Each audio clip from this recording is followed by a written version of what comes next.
Лучший финал. Просто лучший. 10-й сезон Доктора Кто заходит мне, наверное, больше остальных. Шоураннер будто бы обновился. Здесь все такое, я не знаю, свежее. Новая спутница, нетипичный моффатовский женский персонаж. Здесь появляется постоянный комик-релив характер, а сам Доктор будто тоже помолодел. Он все еще остался старым повелителем времени с темным прошлым, но он так свежо и подружески шутит, что я буквально иногда не узнаю того самого 12-го. И это хорошо, потому что он все еще остается верен персонажу и отличается от прошлых докторов.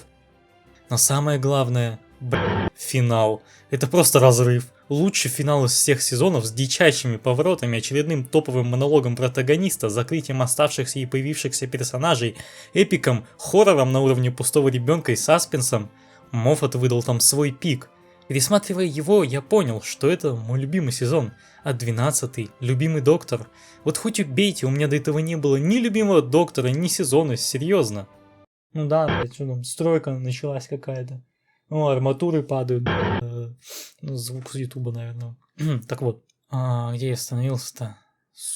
Ладно, ролик, скорее всего, получится большим. Дело в том, что у нас перед основными сериями аж 2 спецвыпуска, и потом еще один в конце, так что полет будет долгим. На связи Лайтер, и сегодня мы узнаем, что будет, если довести капитализм до максимума, как понять, что вы находитесь в симуляции, где лучше хранить банковскую карточку, и как черная дыра может сломать жизнь целой цивилизации. Поехали! В прошлый раз Клара Освальд и Мисси вместе отыскали Доктора, и все трое попали на планету Далеков, откуда, правда, выбрались только Доктор и Клара. Таким образом, команда продолжила снова путешествовать вместе, но итогом приключения оказалось стирание у Доктора памяти о Кларе, потому что им двоим просто нельзя ходить по мирам вместе из-за особых отношений, в которых Освальд все больше рискует, а герой ломает законы времени и вселенной, чтобы спасать спутницу. Таким образом, Клара и Доктор продолжают путешествовать, но уже по отдельности, и не оказывая плохое влияние друг на друга и на окружение. Именно с этой точки и начнем, прямо с 2 рождественских спецвыпусков.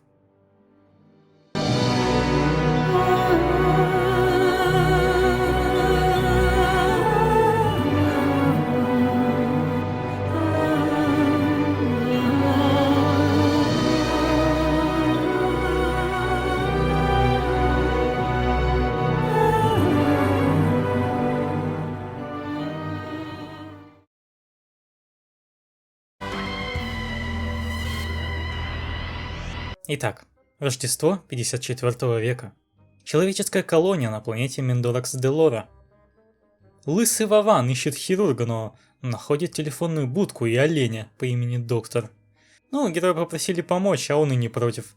Компания выходит на упавшую летающую тарелку, где их встречает никто иная, как сама жена Доктора, Ривер Сонг. Вот только деда она не узнает.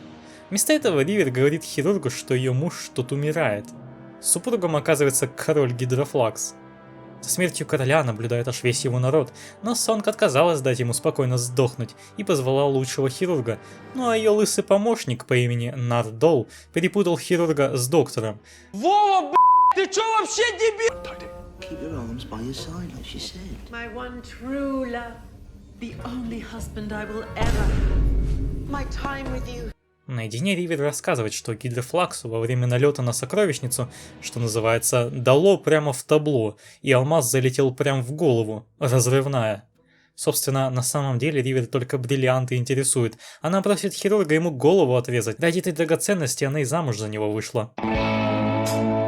Халасси, это раса, которой принадлежат такие камни, взяли заказ у археолога на возвращение алмаза из башки. Самого короля не жалко, чел конкретный убийца и любитель войн. Жаль, что сам Гидрофлакс все это услышал и теперь показывает, что его голова и так съемная.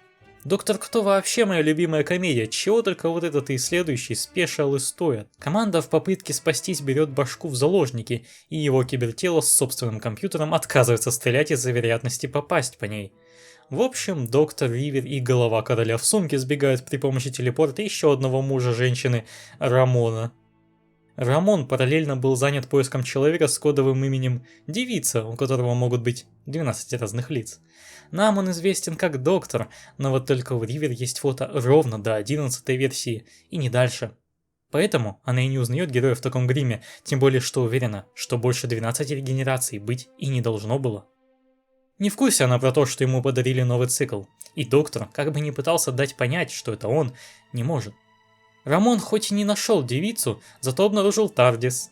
Оказывается, Риверсонг частенько берет ее на прокат, пока доктор не видит. Ну что ж, тогда время повеселиться.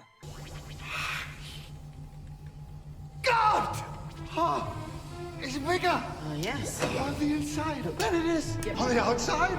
My entire understanding of physical space has been transformed. Three-dimensional Euclidean geometry has been torn up through the air. Машина перемещаться не хочет. Герой намекает, что, возможно, дело в голове и теле, которые части единого существа, поэтому оно по факту одновременно находится и внутри Тардис, и снаружи. Дверь нормально закрыться не может. В общем, на будке стоит, как говорил мой препод по электронике, защита от дурака. Тем временем это тело Гидрофлакса загружает в себя оставшегося позади Нардола в роли заложника и отправляется на поиски беглецов. По пути заключив в себе и Рамона, оно вторгается в Тардис. И вот теперь Ривер и доктору удается переместиться и сбежать из будки с головой. А попадают они на круизный космический корабль, где собрались всякие богатые криминальные авторитеты. Ривер хоть и взяла у Халаси заказ на возвращение алмаза, на самом деле собирается тут по-быстрому втюхать его кому-нибудь из гостей подороже. В ресторане, ожидая клиента, женщина читает свой любимый дневник, который ей давно подарил доктор. Но читает довольно грустно, ведь книжка почти заполнена. Из-за псевдообратного порядка встреч вручавший ее герой явно точно знал, сколько страниц понадобится. В общем, ужасно знакомый, но временами полезный, как говорит Ривер. Клиент таки приходит, и он представитель стаи гармонии. Этот дебил хранит у себя в голове шарик, через который переводит средства. Собственно, его голова спокойно для этого разделяется. Блин, этот Сбербанк вот уже весь мозг проел. Сонг собирается продать алмаз прямо в контейнере, то есть с башкой Гидрофлакса. Жаль, что неожиданно перед покупкой чел начинает восхвалять своего короля и говорить, что берет это сокровище ради него. А предводитель стаи гармонии — Гидрофлакс. Неловко вышло. А тут и кибертело вырвалось из Тардис. Оно настолько умное, что начинает сканировать голову, заключает, что она умрет из-за бриллианта через 7 минут, а потому ее надо заменить, ну и взрывает свою первую половину нахрен. Замену долго искать не придется. Подчиненные предлагают найти голову доктора, тем более тут рядом его жена с дневником. Да вот только Ривер не имеет понятия, где герой. Да, согласно записям, она его любит, но кто сказал, что это взаимно? Да черт его знает, где этот ее муж ошивается. Он не настолько обычный, чтобы просто взять и влюбиться, и как приманку ее использовать не получится. Ну не придет доктор, даже если Сонг будет в опасности. Он не следит за ней 24/7 и не настолько привязан, как она к нему. Да хоть пускай весь корабль просканировать, не будет здесь дебила без вкуса стиля прически и одежды. Любить доктора — это как любить звезды. Никто и не ждет, что они будут восхищаться тобой в ответ. Герой дает о себе знать. Hello, sweetie.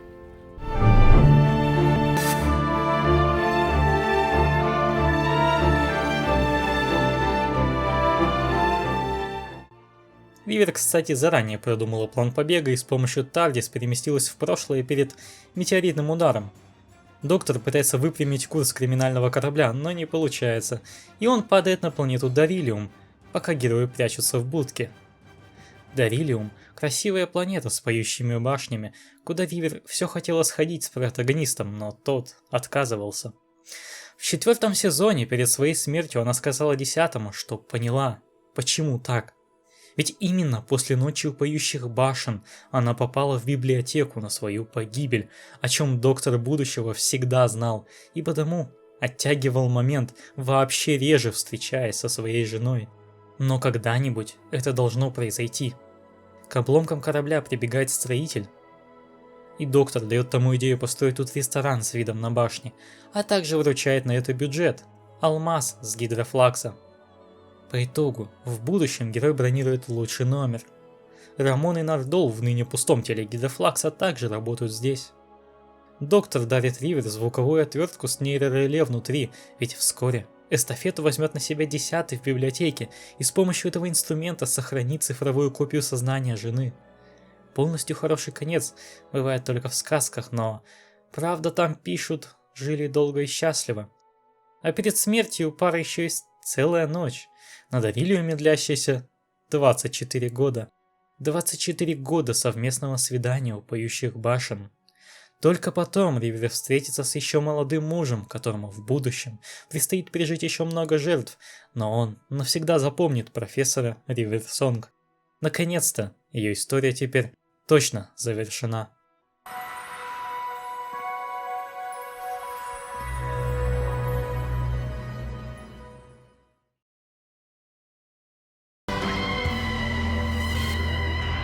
Marvel Entertainment представляет в главных ролях конченый идиот. Ладно. Знакомьтесь, это Грант. Этот мальчик фанат супергероики, и однажды ночью к нему в окно долбится Человек-паук. Доктор спойлерит величайшую тайну Супермена. Оказывается, Супермен и Кларк Кент — это один человек. Герой определил это по чертам лица. Ребят, я раз 10 пересмотрел Суперсемейку, и у меня есть теория, что Бадди — это на самом деле синдром. В общем, доктор тут на крыше пытается помехи во времени починить. Заодно и пацану все рассказывает и дает понажимать. Дурак. Герой включает маленький кристаллик, сформированный из красной дыры. Эта вещь может брать энергию с ближайшей звезды и буквально исполнять желания. Протагонист хотел поставить его в сердце устройства, ну а Грант подумал, что это лекарство от его простуды, и проглотил. Лол, чел представился доктором и дал какую-то пилюлю, увидев его чихание. Не переживайте, с мальчиком все будет норм, разве что он теперь умеет взлетать. В общем, да, любитель комиксов, благодаря своим желаниям, сам получил суперсилы. Переносимся на годы вперед. Компания под названием «Стая Гармонии» разрастается с невероятной силой, а ее лозунг гласит: «Мы здесь, чтобы открыть ваш разум». Видимо, с утра из-за холода дверь заела. Репортер Люси Флетчер чувствует подвох в делах организации, потому тайно пытается разузнать, что тут происходит. Внезапно Нардол тоже оказывается неподалеку и, видимо, занимается схожим вопросом. Ночью Люси в здании находит хранилище с мозгами в баночках. Ну и доктора.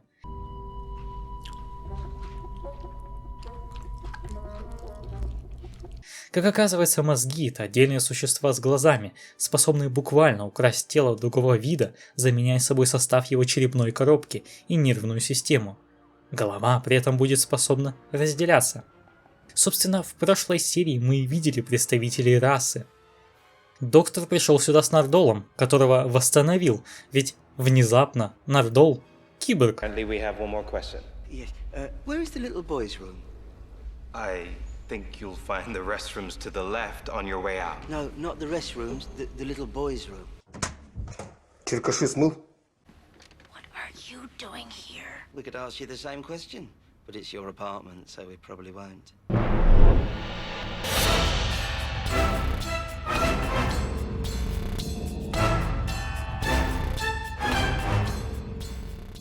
Люси также к ним присоединяется, но всех ловит доктор Сим, глава стаи Гармонии.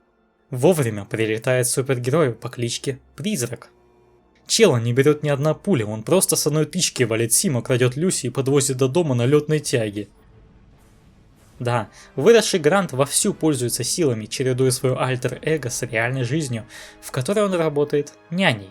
Няней Дженнифер, ребенка Люси Флетчер. Хе-хе-хе. В общем, так и живем. Конечно, Люси не в курсе, что Грант призрак, и пришедшего доктора просит это не раскрывать. Грант и Люси знакомы еще со школы, но со временем Флетчер сошлась с другом Гранта и родила от того ребенка, Дженнифер. Отец затем ушел за хлебом. Пока призрак вылетает помогать с пожаром, Люси пытается выяснить у доктора, что за хрень была в организации. Если герой лжет, репортерша это сразу поймет и будет сжимать куклу с максимально бесячим звуком.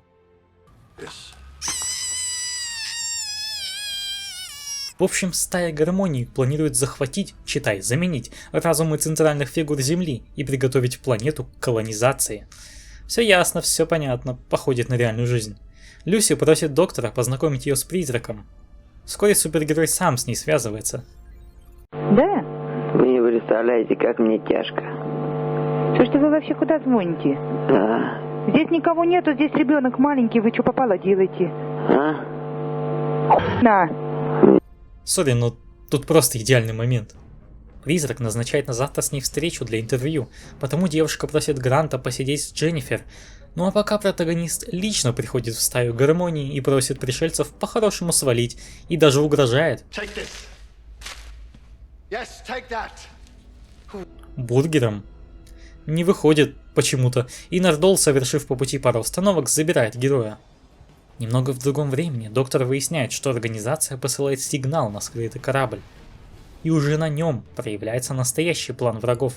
Им же нужно как-то приманить мировых лидеров в единое место без стяжки Венди и захватить.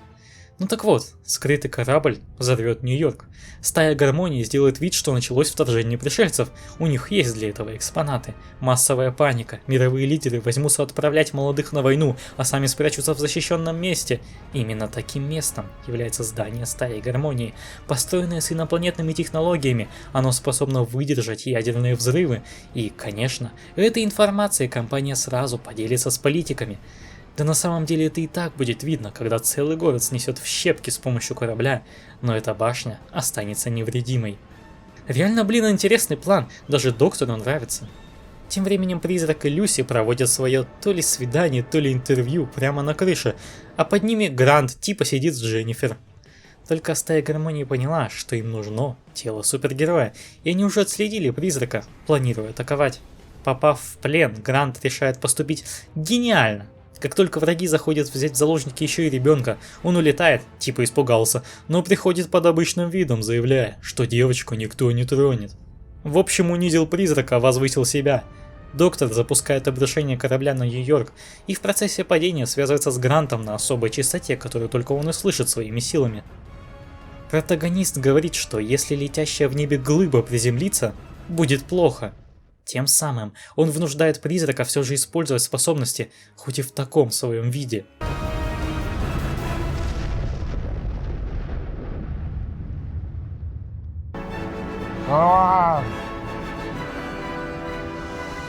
Грант рукой останавливает корабль-бомбу. Юнит оккупирует стаю гармонии. Правда, мозг доктора Сима успевает сбежать в одного из солдат. По итогу Грант говорит, что завязывает с Призраком. Таким образом, доктор одновременно свел пару, спас Землю и избавился от неконтролируемой аномалии в виде супергероя. Планету все равно уже защищает протагонист. Блин. Торчвуд, 3-й сезон, Дети Земли. Защищает, блин. Люся замечает некую грусть у еще не успевшего отправиться после ночи у поющих башен героя и заставляет рассказать, кто его возлюбленная. Доктор лишь заявляет, что какие-то вещи заканчиваются. Это грустно, зато другие начинаются, и это прекрасно.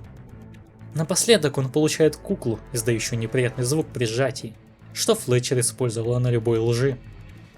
Нардол говорит, что с доктором в конце концов все будет в порядке, ведь он обязательно позаботится об одиноком повелителе времени.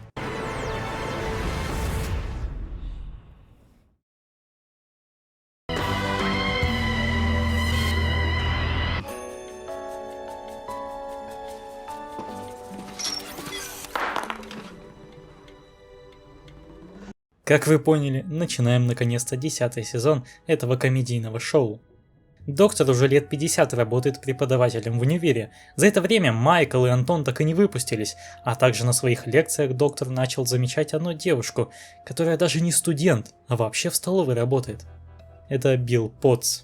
TARDIS. If you're from another planet, why would you name your box in English? Those initials wouldn't work in any other language.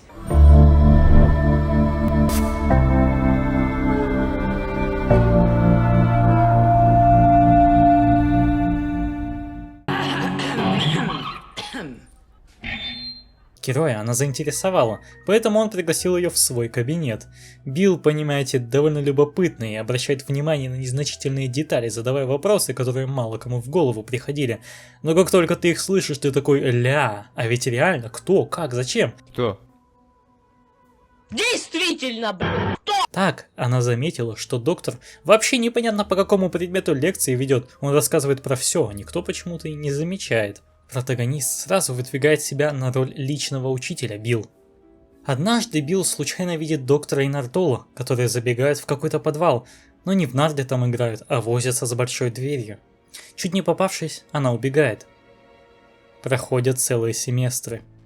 Между встречами с доктором Билл также знакомится с Хизер, девушкой, у которой в одном левом глазу звезда горит. Хизер в укромном месте случайно нашла странную лужу, отражение в которой кажется ей неестественным. Билл тоже замечает что-то странное, но ее подружка уже убежала. За очередными посиделками девушка рассказывает доктору, что ее мать давно умерла, и она ее ни разу не видела, даже фоток нет. Через время Билл получает целый ящик фотографий мамы, но на одной в зеркале замечает героя с фотоаппаратом. Потом она снова видит Хизер. Вторая приглашает снова заценить лужу, но Билл просит дать обещание, что звездоглазая опять не сбежит. Но угадайте что? Хизер пропадает, оказываясь убитой в той луже. Инопланетный голос говорит, что пилот найден. Билл рассказывает о странной водичке доктору, и тот сразу же бежит к ней.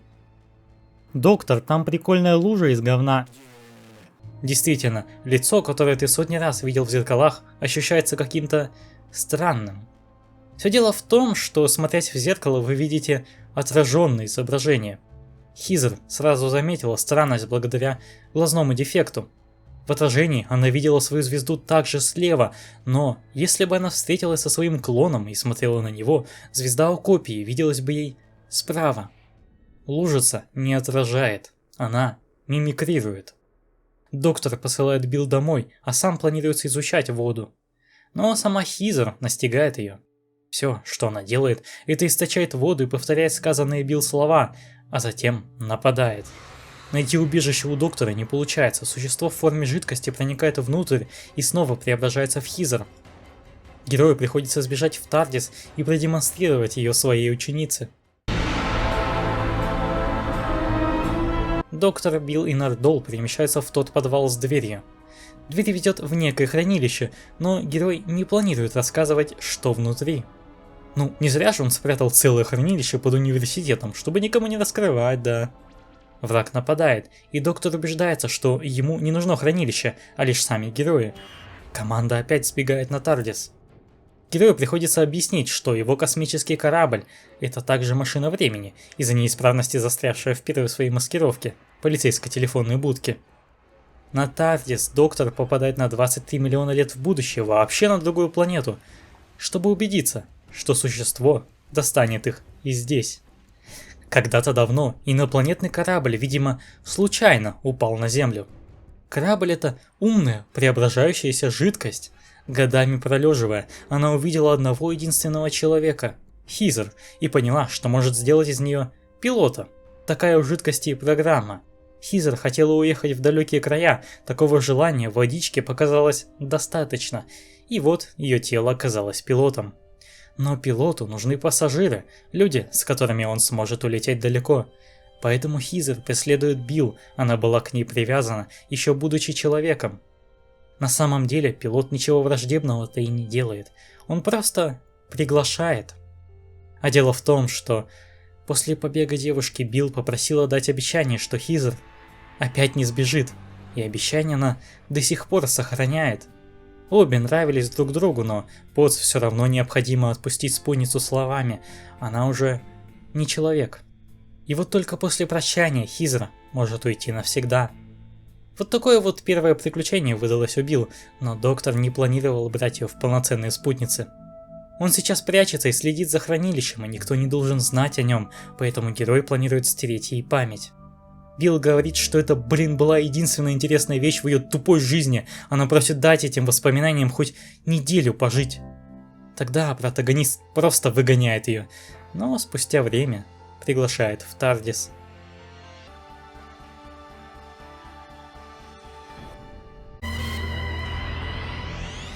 Доктор поклялся следить за хранилищем и не улетать с Земли даже в Тардис. За этим жестко следит Нардол, аки строгая мать, но герой все равно умудряется иногда откланяться по делам и вернуться на машине времени через секунды после отлета. Первое путешествие с Билл приводит их на планету с первой человеческой... Ознакомительное путешествие с Билл приводит их на планету с первой человеческой колонией будущего. Место довольно светлое и на рай походит, разве что никого вокруг нет, кроме роботов. Так, например, здесь трудятся варди, крошечные роботы в стаях, будто пчелы. Есть и большие эмоджи-боты, отражающие свои эмоции смайликами, но ни одной живой души. Эмоджи-бот дает гостям стикеры, которые прикрепляются на их спины и с этих пор будут показывать настроение носителя. Сделано это все в угоду счастливому обществу. Так, если вам кто-то нравится, чтобы объект возжелания не увидел ваш стикер, вы должны быть к нему передом и сохранять зрительный контакт. Ну, также это способ общения. Интересное место, идеальная человеческая колония. Но мысли доктора вслух о том, а где же люди, расстраивают бота. Герой предполагает, что на самом деле колонисты просто еще не прибыли, а сначала отправили роботов для обустраивания условий жизни. Where are all the colonists? Однако доктор находит чей-то кулон. Кроме того, помните, как вы из костей скелета в Майнкрафте могли создать костную муку, удобрение для рассады? Так вот, сады поливаются минеральным удобрителем, источником которого являются чьи-то черепа. Колонисты действительно не прибыли, но с роботами была небольшая команда людей, которых помощники, кажется, скормили механизм. Эмоджи-боты видят ухудшающееся настроение гостей и включают свой убийственный режим. Они окружают героев, и все, что им сейчас лучше делать, улыбаться, ведь улыбка улучшает настроение. Something went wrong, but they were designed to make you happy. How would massacring hundreds of people make me happy? How would massacring hundreds of people make me happy? Smiley face. Роботы были спроектированы так, чтобы делать людей счастливыми, и потому им не очень нравится, когда происходит обратное. Действительно, оптимистичные разговоры успокаивают героев и, собственно, врагов, но ненадолго. Доктор загоняет Билл в Тардис, а сам собирается разобраться с ситуацией, потому что иначе прибывающие колонисты попадут в смертельную ловушку. Он не может этого допустить, и эти свои принципы доносит до спутницы. Билл интересно, почему он просто не вызовет какую-нибудь помощь, но тут до нее доходит суть надписей на полицейской будке. Они есть помощь. Она догоняет протагониста. Доктор объясняет, что те нанороботы Варди не просто работники, из них буквально это место состоит. Кроме одной единственной стены. Логично предположить, что она часть корабля, на котором прибыла сервисная команда. Доктор собирается добраться до двигателей и взорвать их нахрен, и дать тем самым колонистам, прибывающим, сигнал бедствия, но Билл находит комнату со старой мертвой женщиной и планшетом, хранящим всю историю человечества, вместе со всеми войнами. У девушки назревает вопрос, почему вообще люди начали переселяться. Довольно страшное зрелище все-таки, но тут она внезапно находит живого мальчика. Пока у доктора там бачок протекает. Тем не менее, герой успешно перегружает двигатель, только чтобы узнать от Билл, что мальчик не единственный. Вот это пранк! На самом деле колонисты не прибудут в будущем, они уже здесь, в криокамерах корабля. И доктор их чуть не убил, благо вовремя ему удается охладить реакторы. Процесс пробуждения начался, мальчик встал первым, но ведь проблема с эмоджи-ботами до сих пор не решена. Это конец человеческой расы. Нет информации о причинах таких действий со стороны андроидов. Билл тогда показывает комнату с женщиной и планшетом. Доктор смотрит историю смертей. Оказывается, эта усопшая погибла не от ботов, а естественным образом, однако затем число смертей начало резко возрастать, будто вирус. А что если вирусом была печаль? Главная задача Варди, внедренная людьми, поддерживать счастье, поэтому и нужны стикеры, чтобы помощники определяли степень качества своей работы и что-то меняли. Варди учились на чем могли, они довольно умны в этом плане. Они расширили свое понятие счастья, но ни разу не видели грусть. Однако после смерти первого члена команды все изменилось. Счастье людей попропадало, и Варди начали воспринимать печаль как врага, уничтожая все, что с ней связано. Грубо говоря, виноватый недостаток правильного обучения и размытые цели существования этого ИИ. Лекция людям по этому поводу только сеет в них военный настрой, они берут пушки и идут умирать. В суматохе бот ранит другого такого же, и тогда доктор использует сломанного и свою звуковую отвертку, чтобы перепрошить и сбросить всю систему Варди. Как-то рыбак поймал золотую, рыбку и загадал 2 желания. Чтобы его сын вернулся с войны, и 100 золотых. Рыбка хотела помочь, но не понимала, что хорошо, а что плохо. Сына вернули домой в гробу, и король отправил компенсацию в 100 монет. Тогда рыбак пожелал, чтобы его прошлые 2 желания сбросились. Сейчас так и произошло. Варди и эмоджи-боты вообще не помнят историю своего обучения и не знают, кто такие люди. Они думают, что это их город, но готовы провести дипломатические переговоры с прибывшей расой. Доктор оставляет дальнейшие действия виновникам торжества, теперь понявшим, что с желаниями надо быть поосторожнее. Герой пытается попасть домой, но... Будто он всегда мог правильно управлять Тардис. Камон. Вместо этого команда перемещается в заснеженный Лондон прошлого, по которому гуляет слон. Наш слоняра. Перед нами Лондон 1814 года, во время морозной ярмарки на заледеневшей реке Темзе. Правда, под Темзой обитает страшное нечто, и оно просыпается. Доктор и Билл выбирают соответствующие наряды в гардеробе Тардис и отправляются на прогулку. Веселясь, Билл замечает подо льдом странный зеленый огонек.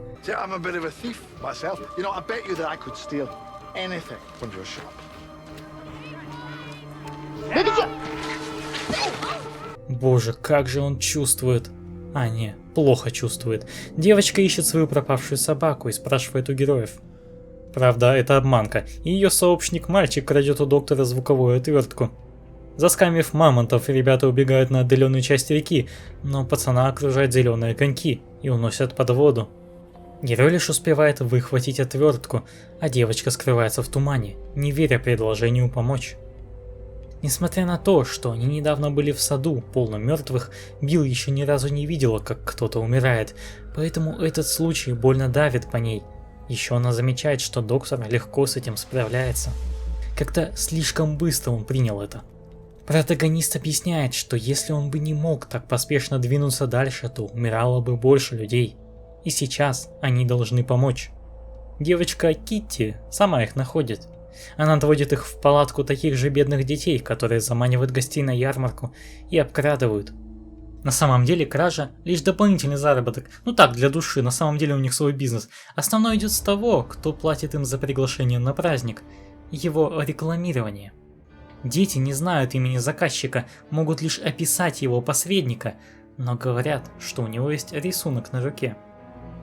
Впрочем, пока доктор строит гениальный план – надеть водолазные костюмы и дать огонькам себя утянуть, предварительно экипировавшись веревкой. Просто молодец! Да можно! Теперь чижика ищи неделю, все замерзло. Днище успешно прорвано, и под водой оказывается, что огоньками были удильщики, но более интересны цепи, держащие на месте главное зло Темзы – большого кита. От мальчика они находят лишь шляпу. Мелкие рыбешки сами по себе не плотоядны, но кооперируются с большим и затягивают ему еду с поверхности. Вопрос: кто заключил кита в цепи? Доктор и Билл находят скрытую команду, которая добывает с той рыбы говно, а потом, видимо, из него делают новостройки.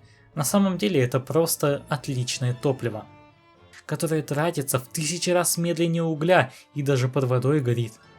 Герои узнают это, представившись с помощью психической бумаги людьми владельца и заказчика рекламы ярмарки, лорда Сатклифа.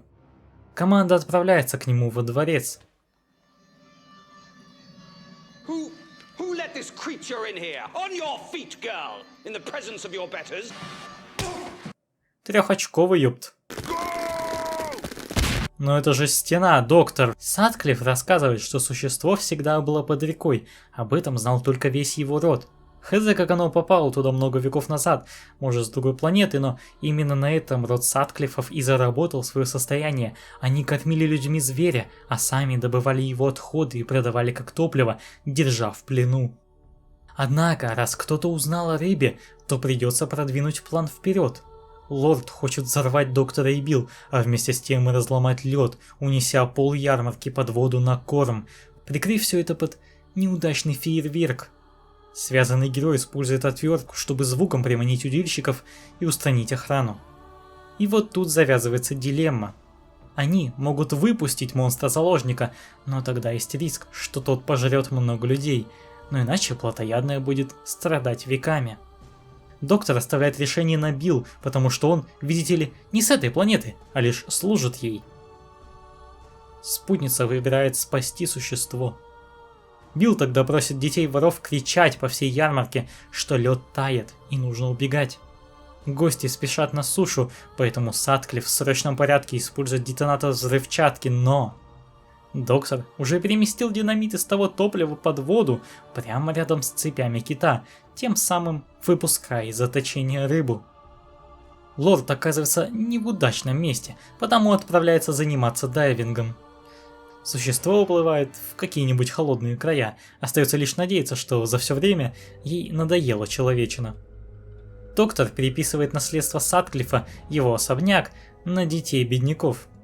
В настоящем Нардл замечает не ту одежду у героев и злится, а Билл гуглит про морского зверя и понимает, что то зрелище вообще не попало в историю, зато те дети были признаны потерянными родственниками рода Сатклифф.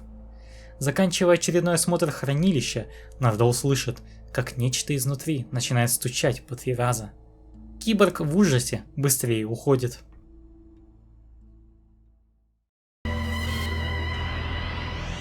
Билл со своими друзьями решает найти 6-комнатную трэп-хату, чисто пожить там, побухать и в нарды поиграть. Риэлторы на их хотелке квартиру не находят, однако их встречает дед, что предлагает им свой, мать его, замок. Страшноватый, да и аренда очень дешевая, но, как мы знаем из второсортных хорроров, обязательно надо брать, будет весело.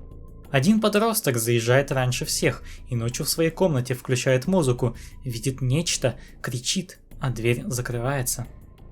Доктор днем помогает Билл с переездом, и, конечно, замок его заинтересовывает. То, что их друг закрылся с музыкой в комнате, их не смущает, ибо чел часто так делал. Вечером компания слышит грохот на кухне, ну а там доктор. Оказывается, во время переезда он услышал скрип деревьев, как при ветре. Но ветра не было. Также внезапно и скрытно внутрь заходит владелец замка. Все жалуются ему, что дерево повсюду трещит, скрипит, стонет, орет, бежит, бьет, и это прям раздражает. Ну, также Гарри интересует башни, как в нее попасть, на что владелец отвечает «нельзя» и стучит по дереву. Билл, конечно, не нравится, что доктор здесь, и она просит его уйти, потому что нет тут ничего инопланетного, просто странный дом, однако вскоре убеждается в обратном, когда на 2-м этаже отовсюду начинают раздаваться стуки и дергаться двери, плюс еще один подросток оказывается заперт в комнате и пропадает. Задвижки всех окон закрываются, одной из девушек удается сбежать на улицу, но там ее поглощает дерево. А Билл и ее подруга Шайрен заходят к первой жертве музыканту и видят его тело, слитое со стеной. Приходит владелец и говорит, что музыка успокаивает дом. Он выключает пластинку, и тогда подросток полностью поглощается стеной. Двое находят секретный проход в башню и сбегают туда. Доктор тем временем обнаруживает, что в стенах поселились инопланетные жуки, взаимодействующие с деревом на клеточном уровне. Сбегая от них, он и Гарри также попадают в башню.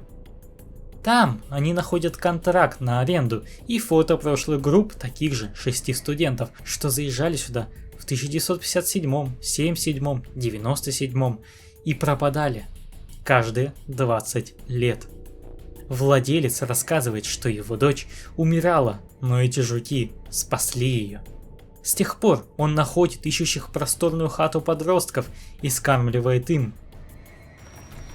Так долго стучать? Стоит ему только постучать с высокочастотным звуком, как существа вылезают из дерева и поглощают Гарри. Доктор обещает помочь дочери. Билл и Шайрен же находят ребенка. Элайза сама представляет из себя древесное существо. Клещи хватают Шайрен.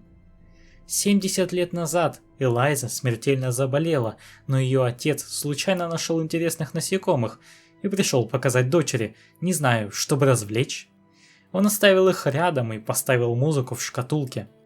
На высокочастотный звук существа пробудились и превратили Элайзу в деревянную, но зато живую и не больную. Для Билл тут что-то не сходится. Если дочери 70 лет, то сколько отцу, и с хрена ли он живой, если не деревянный, а обычный? Да и зачем он притащил показать жуков? Элайза прошлого не помнит, лишь повторяет, что отцу лучше знать. Но доктор понял, отец не отец, а сын, что игрался с насекомыми и пришел показать находку маме. С тех пор он поддерживал жизнь жуков, которые взамен лечили мать. Он просто спасал своего родителя. Элайза без нормальных воспоминаний и понимания человеческих концептов слепо доверяла владельцу, но узнав правду, поняла, что все эти убийства подростков не были правильными. Она, как родитель, контролирует и останавливает жуков, успокаивая сына. Он должен уже отпустить. Двое сливаются в объятиях, и насекомые их поглощают. Но более того, они на клеточном уровне восстанавливают всех съеденных друзей Билл, и уже вся компания выбегает наружу, смотря на уничтожающий себя замок. Доктор отпускает следящего за хранилищем Нардола, а сам остается и предлагает находящемуся внутри немного ужина. В ответ слышит музыку из пианино и входит.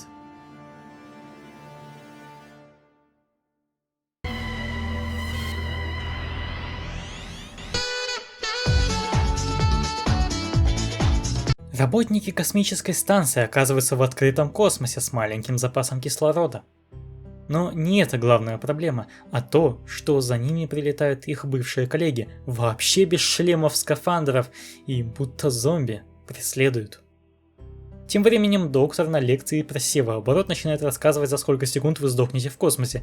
90. Кстати, инфа верная, я лично засекал. Нардолу все не нравится, что доктор уходит от своей клятвы оставаться на Земле и смотреть за хранилищем, потому просто вытаскивает жидкость из Тардис, нужную для ее работы. Ну, на самом деле этот доктор сказал, что она важна, и это неправда. В общем, Нардол сегодня будет в путешествии с героями. А попадают они на ту станцию, где находят труп в костюме. Навороченный скафандр спокойно поддерживает тело в стоячем состоянии и даже теоретически может передвигать им. Вопрос только, от чего он умер. В журнале станции последней записью значится ее отключение потому, что стало невыгодной. Осталось 4 выживших. Автоматизированные скафандры настолько жесткие, что могут сами по себе выполнять разную механическую работу. Другими словами, могут быть в режиме как робота, так и костюма. ВТФ, отсылка на FNAF. Правда, компьютерный помощник рассказывает про интересную фишку станции.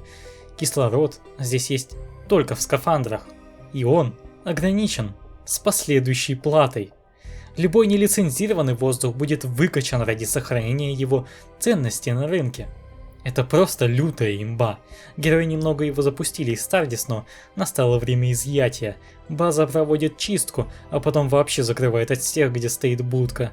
Буквально как в книге Оруэлла. Is on the other side of that. Yes, I was really hoping that someone would stay at the office. Vacuum behind it. Can't open it. Oh, you're on a roll. And if we could, we'd be sucked out into space. Один из трупов ломает отвертку, и им приходится надеть костюмы для доступа к кислороду и бежать аж от 36 ходячих мертвецов. Но они находят 4 выживших. Доктор представляется спасательной командой. Экипаж рассказывает, что у них осталось всего 3000 вдохов. Они также говорят, что всем костюмам пришла команда уничтожить органический компонент, то есть сидящего внутри человека. Кто-то взломал сеть и отправил ее. Не каждый скафандр команду принял. Как мы видим, некоторые были отключены от сети во время починочных работ, как у всех находящихся здесь. Хакер также выключил связь. Вот такой вот пранк от говнокодера на питоне. Костюмы с мертвецами же пытаются передать команду убийства вручную. Единственный способ побега – прямо в космос, что и пытаются сделать выжившие. Хотя внутри для дыхания кислородом достаточно силового поля скафандра, в вакууме без шлема не обойтись. Однако костюм Билл начинает глючить и снимать его прямо перед открытием шлюза. Все, что успевает увидеть Билл, это размытые очертания экипажа, а затем она просыпается. Оказывается, герои сбежали в недавно отстроенную часть станции, которой еще нет на карте, и роботы сюда пробраться не могут. Доктор перед открытием шлюза отдал свой шлем Билл. Герой-то выжил, все же он повелитель времени, однако урон все равно получил. Доктор ослеп. Но все нормально, он говорит, что в Тардис у него есть лекарство и он вернет зрение, однако пока приходится выживать так. Внезапно приходит сигнал от настоящего спасательного корабля, и в это же время карта скафандров обновляется. Герои пытаются бежать, но костюм Билл опять глючит и встает на месте. До доктора что-то дошло, и он просит спутницу довериться ему, после чего оставляет ее позади, обрекая на смерть.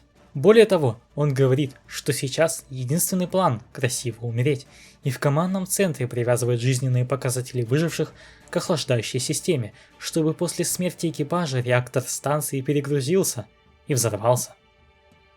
Он рассказывает, что не было хакера или спасательного корабля, скафандры делают то, для чего и предназначены, сохраняют платный кислород, который тратят люди. Это был не очень продуктивный цикл станции, много починочных работ происходило, база была признана невыгодной, и автоматизированная система просто устраняет расходный материал, органический компонент рабочих. Финальная точка развития капитализма, в которой у человеческой жизни нет ценности. Это битва работников и костюмов. Поэтому доктор планирует дать системе знать, что эта дорогая станция в случае смерти экипажа взорвется. Our deaths will be brave and brilliant and unafraid. But above all suits, our deaths will be expensive. Зашедшим скафандром он говорит, что их погибель будет весьма затратной. Система вычисляет услышанное и понимает, что убийство этих людей действительно обойдется дороже из-за потери целой базы, чем оставление в живых и выдача кислорода. Билл оказывается жива, ведь батарейка на ее костюме и так была почти на нуле, отсюда глюки, и этого недостаточно для летальной дозы того, чем убивали скафандры. А мертвецы отдают живым баллоны с воздухом. Нардол в Тардис лечит зрение доктора, но выжившие просят отправить их в главный офис, чтобы очень громко пожаловаться. Единственное, что известно герою, это то, что через полгода возникнет успешное восстание против господства корпораций в космосе, хотя это, конечно, лишь начало ошибок человечества будущего. Доктор сидит в своем кабинетике в звуковых очках. Нардол приказывает больше никогда не отлучаться с Земли, иначе, когда дверь хранилища откроется, планеты может не стать. Это действительно теперь серьезная тема. Спутник просит посмотреть ему в глаза и поклясться, но герой не может. Он обманул. Доктор все еще слеп.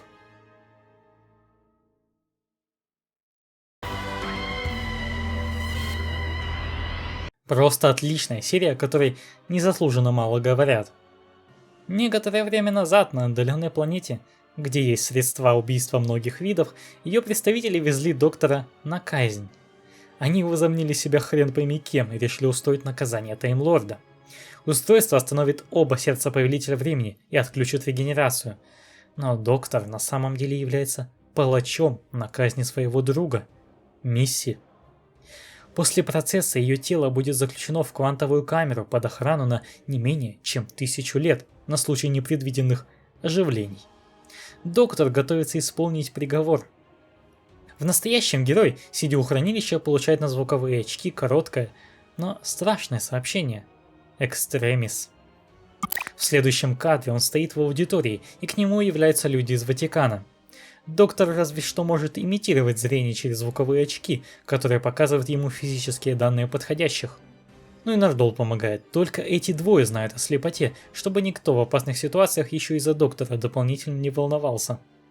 Представители религиозной группы пришли к нему, потому что сам Папа Бенедикт рекомендовал доктора еще в 1045-м. Сейчас же Папа Римский просит помощи. В секретных ватиканских библиотеках есть древнейший текст, язык которого давно утерян. Но выжил перевод названия – Veritas, то есть «Правда». Старая секта имела перевод текста, но он пропал вместе с массовым суицидом всех, кто был в секте. Спустя века Veritas был снова переведен, и все, кто потом читали результат, уже мертвы. Также самоубийство, при том, что они все знали и верили, суицид – смертельный грех. Папа просит разузнать секрет Веритаса и прочитать его. Доктор пригоняет весь табор Тардис в дом Билл и срывает ей свидание. Переносимся в прошлое. Казнь останавливает подошедший жрец. Доктору разрешают поговорить с ним 5 минут. Оказывается, после ночи у поющих башен герой отправился сюда, но Ривер успела дать Нардолу указание присмотреть за ним. Знай, Толян, что дядя Вова тебя тоже никогда не бросит. Тем не менее, доктор его не слушает и все равно собирается исполнить наказание, несмотря на мольбы Мисси о том, что она станет хорошей. Протагонист включает устройство и убивает мастера, а затем клянется, что без свидетелей, без награды будет охранять тело в квантовой камере. В настоящем кардинал Анджело приводит команду в секретную библиотеку. Но там они находят странное свечение и портал с неизвестной фигурой, который быстро закрывается. Доктор находит клетку, в которой закрыт Веритас, но там уже сидит жрец, который лишь заявляет, что отправил ее, а потом убегает.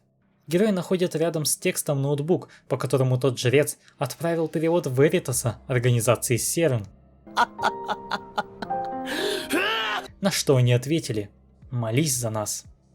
Доктор отправляет спутников подальше, а сам собирается в силу отсутствия зрения использовать устройство для записи инфы из книги прямо в мозг. Но девайс в процессе дает ему заряд, и герой отключается. Oh, are you secretly a badass? Nothing secret about it, baby doll. Билл и Нардол снова видят портал и решаются зайти в него. Спутники попадают в нечто вроде хаба, откуда порталы ведут в разные места, хоть в Пентагон, хоть в Серн, в общем, важной организации мира. Серн после получения перевода начал делать лютую хрень. Ученые расселись и включили 5-минутный таймер, по истечении которого динамит под их столами взорвется. Работник из удивления Билл и Нардола понимает, что они не читали Веритас, потому просит назвать случайное число. По сигналу несколько раз оба говорят одинаковое. Более того, все ученые тоже повторяют, будто читают разумы друг друга, одну и ту же последовательность. Спутники убегают обратно в хаб порталов. Чудом Веритас дарует доктору несколько минут зрения, и он видит, как к нему подходят некие существа, что забирают текст. Но он легко скамит старых, крадя ноутбук с переводом и убегая. Герой пытается прочитать файл, однако дарованное зрение в этот момент угасает, и существа его окружают. Единственным спасением оказывается открывшийся портал. Нардол понял, почему те люди могли называть одно и то же случайное число. Дело в том, что это не порталы в места, это проекции организаций, их цифровые симуляции. И в этом хабе герои могут попадать в эти симуляции. Но что будет, если прямо в этой центральной комнате выйти за пределы? Нардол пробует, но в результате понимает, что за пределы игры выйти не может, ведь сам ее часть. Он нереален, потому за границей распадается на вокселе. Билл же попадает в Белый дом и видит по новостям, как правительство за считанные минуты уничтожило себя. Доктор уже ждет ее там, чтобы рассказать правду. Он таки прослушал файл с Веритасом. Вот что повествует Веритас. Есть демон, что желает захватить мир. Но чтобы это сделать, ему сначала надо мир изучить. И тогда он создает теневой мир, проекцию настоящего, полный теневых людей, которые думают, что реальны, и уже на нем демон практикуется в захвате. Чтобы читающий смог проверить свою реальность, Веритас предлагает написать много разных чисел чисто из головы. И если на следующей странице книги уже записанная последовательность совпадет с вашей, вы живете в симуляции. Потому что компьютеры не могут сгенерировать рандомные вещи, в них есть лишь понятие псевдослучайных чисел, вычисляемых, тем не менее, по формулам. Представим теперь пришельцев, что желают захватить Землю. Они запускают ее цифровую копию с помощью своих технологий, дабы оценить возможности жителей планеты и особенно самых умных с важных организаций. Веритас, писание, что есть и в реальности, но там люди, читая его, как раз таки бы обнаружили после теста, что в симуляции не живут. Однако здесь они проводят проверку и узнают правду. И затем из-за нее совершают самоубийство, удаляют себя из этой игры. Все происходящее тоже было в симуляции. Пришельцы, что ее запустили, будем звать их монахами, планируют захватить Землю, и они также создали здесь доктора, как постоянного защитника планеты, чтобы изучить его методы. Но герой отступать не намерен. Эта симуляция уж слишком продвинута и хороша. Его звуковые очки, связанные с ним психически, хранят отпечаток его памяти последние несколько часов в виде информации. Чтобы спасти мир, доктор зовет доктора. Он отправляет электронное сообщение с отпечатком на очки реального себя, написав лишь одно слово в теме – «Экстремис».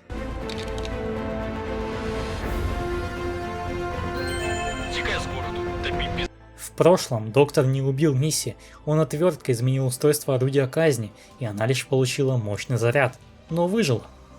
Герой поклялся, что будет охранять ее 1000 лет в квантовой камере, но не обязательно мертвой. Жители планеты за нарушение казни не собираются оставлять его живых, но доктор лишь просит посмотреть записи о нем. Тогда палачи, услышав про сотни причин его смертей, убегают в ужасе. Нардол помогает герою перенести Мисси в квантовую камеру, а саму клетку на Землю, где доктор будет исполнять свою клятву, присматривать за этим хранилищем.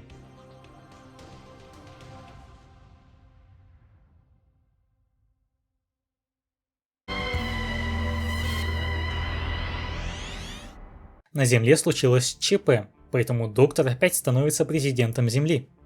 Русские, китайские и американские войска собрались вокруг Турмезистана, ведь там из ниоткуда появилась пирамида возрастом в 5000 лет. Турмезистан – это перекресток 3 сильнейших армий мира, и космический корабль, замаскированный под пирамиду, неспроста выбрал это место.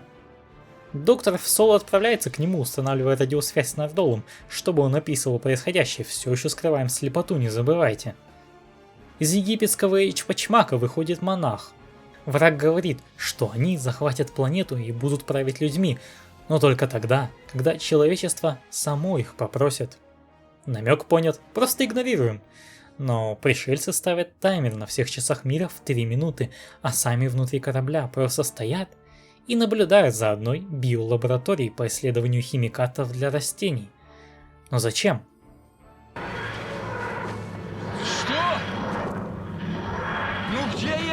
Блин, как-то матов не хватает, чувствуете? Привет. Сука, дебил. В общем, доктор собирает лидеров ООН и рассказывает про ту симуляцию, грядущую войну. Он неожиданно приказывает атаковать, координируясь друг с другом, может тогда враги увидят силу и отступят. Самолеты пытаются скинуть бомбу на пирамиду, но она лучом останавливает транспорт и аккуратно приземляет, выпуская пилотов невредимыми. То же самое происходит с ракетой. Враг способен показывать многие сверхспособности с манипуляцией материей. Так что демонстрация силы не работает. Монахи говорят, что готовы поговорить, они приглашают элиту в пирамиду. Там и хранится машина для симуляции, где каждая электронить – последовательность событий, ведущих к концу человечества. Другими словами, они уже смогли вычислить варианты будущего. Монахи могут через симуляцию предугадывать катастрофы и предотвращать их, взамен они просят подчиниться им всей расой. Поэтому они и ждут того, что их попросят поработить. Пришельцы в доказательство разрешают увидеть через нити будущее всего через год, где полно разрушений и нет людей. Монахи считают, что правление через страх неэффективно, потому им нужно добровольное желание, согласие и любовь. Да она не может любить меня! Генеральный секретарь ООН дает согласие. Враг проверяет, что у него есть власть, а также, самое главное, наличие искреннего желания, чтобы его поработили, ага. К сожалению, он согласился из-за страха перед будущим. Это не искренне. Монах его просто расщепляет. Доктор от лица человечества дает отказ, он сам может спасать планету, и люди выходят с пирамиды. Казалось бы, раз дело в грядущей войне, то почему бы сейчас мировым лидерам не объявить перемирие? Но они это реально делают. Однако прикол явно не в этом. Прямо сейчас на Земле происходит что-то влияющее на страшное будущее. Не обязательно война должна уничтожить Землю, почему бы это не могла быть, например, бактерия? Монахи наблюдают за лабораторией, где двое ученых трудятся над химикатами. Один всю ночь бухал, у второй утром сломали очки, и чел из череды обстоятельств и небольших ошибок в числах случайно выводит вирус, сначала убивающий растения, но вскоре он поражает одного из лаборантов, растворяя. Ученая Эрика включает тревогу и пытается изолировать растения с бактерией. Мировые лидеры тем временем пытаются найти секретные документы по биоисследованиям, однако сдаются и решают провести переговоры с монахами. Доктор отправляет Билл с ними, а сам делает гениальный мув. С помощью средств юнита Нардол отключает камеры всех лабораторий. Ну а враги всемогущие, не дебилы же, они легко врубают нужную камеру обратно. Тогда доктор просто отслеживает, какая камера только что включилась, и находит лабу, но Нардолу выйти не дает, в нем дешевые киберлегкие. Эрика не может деактивировать систему вентиляции, которая через 20 минут выгонит вирус из растения в атмосферу. Тогда герой решает просто взорвать лабу, он с самодельной бомбой бежит в отсек с растениями. Лидеры же дают свое согласие монахам, но враги говорят, что они действуют по стратегии. Стратегия – это не искреннее согласие. Остается только Билл. Она тоже может подписать этот контракт, поскольку является представителем высшей силы Земли – доктора. Герой просит еще потянуть время.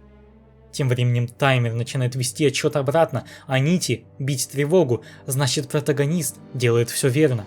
Пока Эрика ждет снаружи, он ставит бомбу в изолированном отсеке с вирусом. Победа близка. Осталось лишь доктору выйти через дверь с цифровым комбинационным замком. Ученый называет цифры кода. Однако, осталось 1,5 минуты до запуска вентиляции, а герой слеп. Все, что может сделать отвертка, это вычислить комбинацию, но не передвинуть числа. Тогда доктор пытается позвать Нардола, чтобы тот гайдил его через камеру, но Нардол при пересборке получил дешевые легкие и из-за малейшего воздействия вируса потерял сознание внутри Тардис. Только сейчас герой сознается Билл, что ничего не видит. Она не собирается позволять ему взорваться слабой, потому бежит к монахам. Планета еще нуждается в нем, потому она лучше спасет ему жизнь, но даст пришельцам поработить человечество. Враги говорят, что могут вернуть доктору зрение.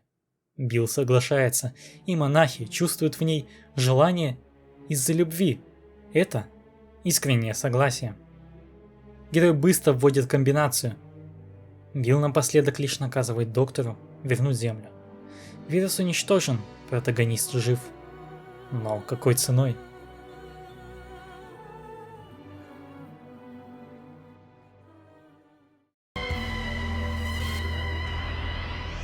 Монахи помогали человечеству с самого его зарождения. Они спасали их от далеков, киберлюдей, плачущих ангелов. Две расы разделяют как планету, так и историю, успешно сосуществуя в гармонии. Именно такие сказки пропагандирует большой брат доктор по телевизору, пока люди в одинаковой одежде на них работают, а тех, кто как-то узнал, что монахи были тут всего полгода, арестовывают незамедлительно. Но большинству в принципе норм, они даже с радостью и уважением смотрят, как пришельцы казнят их сородичей. Работает промывка мозгов. Билл же помнит все. С образом своей покойной матери она постоянно разговаривает о докторе и о том, что несмотря на все его речи, у него точно есть план. Нардол пролежал без сознания 6 недель, но очнулся, а затем начал искать доктора. Сейчас он приходит к Билл, чтобы отвезти героя через отслеживающий сигнал с телевизора устройства из Тардис. Доктор располагается по адресу Дом Пушкина, тюремный корабль в море Колотушкина. Компания пробирается на судно с припасами, которые доставляют их прямо туда. Правда, там монахи по пути решают проверить, чтобы страшно поглазеть и противно подышать, прямо, блять, в рожу, от тебя воняет, чел, уйди, но это, видимо, все, что они хотели. Билл и Нардол пробираются на тюремный корабль и находят вещающего доктора. Правда, он просто вызывает охрану, а сам говорит, что человечество стагнирует, а свобода воли только ведет к его упадку. Герой сам не хочет мешать благотворительной расе, что помогает предотвратить войны и конфликты, против которых он был всегда. За эту цель ему наплевать, что они переписывают историю. Он не собирается спасать Землю. Билл несколько месяцев боролась с промывкой мозгов и не забывала правду, разговаривая с воображаемой матерью, потому что верила в доктора, а он просто присоединился к врагу. Она выхватывает пистолет у охранника. Если уже протагонист будет помогать монахам, их точно никто не спасет, поэтому она стреляет, чем запускает регенерацию. Оба, это были пранки от деда. Оставайтесь с нами, что увидеть еще больше смешного старика. Доктор полгода вербовал этих охранников, и перед разрывным приколом они сменили патроны на холостые. Бибер и Доли. Нардол тоже участвовал. Герою было важно узнать, что Билл вообще не подверглась контролю разума. Вся команда в сборе, но доктор хочет взять еще кое-кого умного.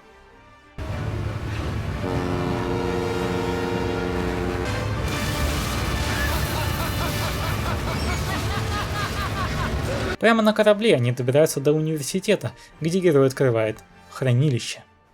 А там Мисси на пианино играет. Доктора спрашивает, имела ли она дело с монахами. И оказывается, да, и даже побеждала их. Правда, сначала Мисси просит новые книжки, игрушки, 3D-принтеры, пони. В общем, типичные мужские потребности. Герой пытается узнать, чем враги контролируют народ. Ответ прост. Монахи формируют психическую связь с тем, кто дал искреннее согласие на порабощение. Этот человек является источником сигнала контроля, но его мозговые волны дополнительно усиливаются и распространяются на всю планету через статую пришельцев. Связь потом передается его детям. Другими словами, достаточно просто убить Билл. Нет, еще лучше сделать ее овощем, но так, чтобы мозг продолжал передавать, дабы воспоминания людей просто так не стерлись от резкого отключения.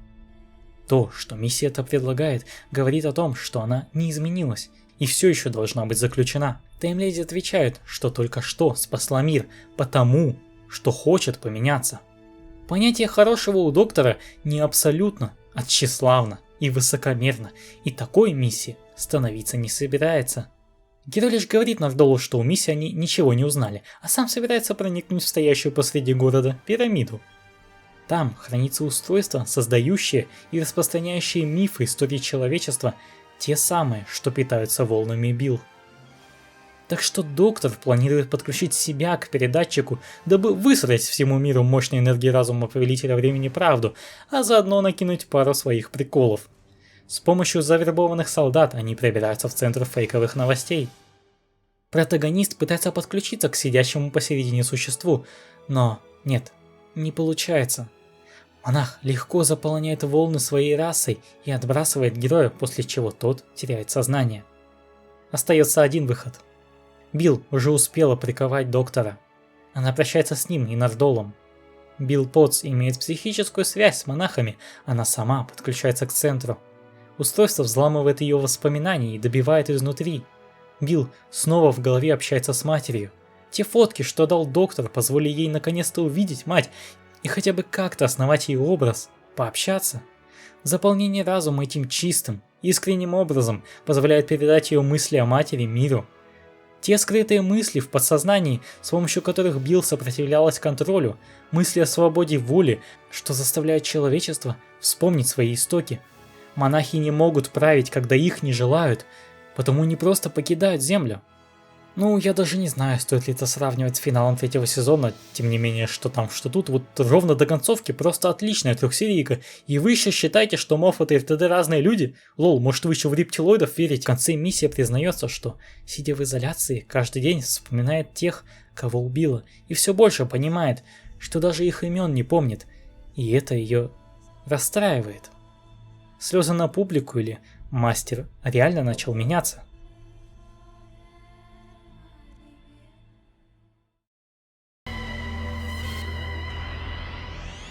Доктор, Билл и Нардол по приколу залетают в НАСА, где люди исследуют фото с Марса и находят там на поверхности надпись «Боже, храни королеву». Нет, британцы теперь мусорят и на других планетах. Конечно, туда сразу же выдвигаются уборщики на говновозе под названием Тардис.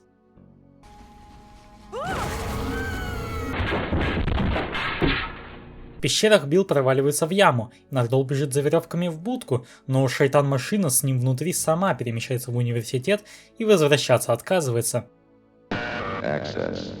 Доктор пытается найти спуск к спутнице, но вместо этого обнаруживает марсианина, ледяного воина, а также расу британцев, которые прикарманили себе Билл. Полковник и капитан Кэтчелов рассказывают, как докатились до жизни такой. Оказывается, английские солдаты находились в Южной Африке и случайно обнаружили инопланетный корабль с этим пришельцем в анабиозе. После пробуждения ледяной воин, которого они прозвали Пятница, попросил помочь починить корабль, а взамен отвезет их на Марс и покажет там места с богатыми минералами. Так они здесь и оказались. Пятница им также помог построить большой бур для добычи руды. Но рофл в том, что корабль после починки не мягко приземлился и сломался, при этом солдаты ничего богатого до сих пор не нашли, а Пятница сказал, что теперь, кажется, последней своей расы и теперь тут прислугой работает. Но доктор точно знает, ледяные войны не должны были вымереть, в этом убедился еще в 7-м сезоне. Внезапно Бур находит некую гробницу с лежащей там ледяной королевой, императрицей воинов. Более того, этот саркофаг – вход в целую подземную сеть, камера анабиоза, где спят марсиане.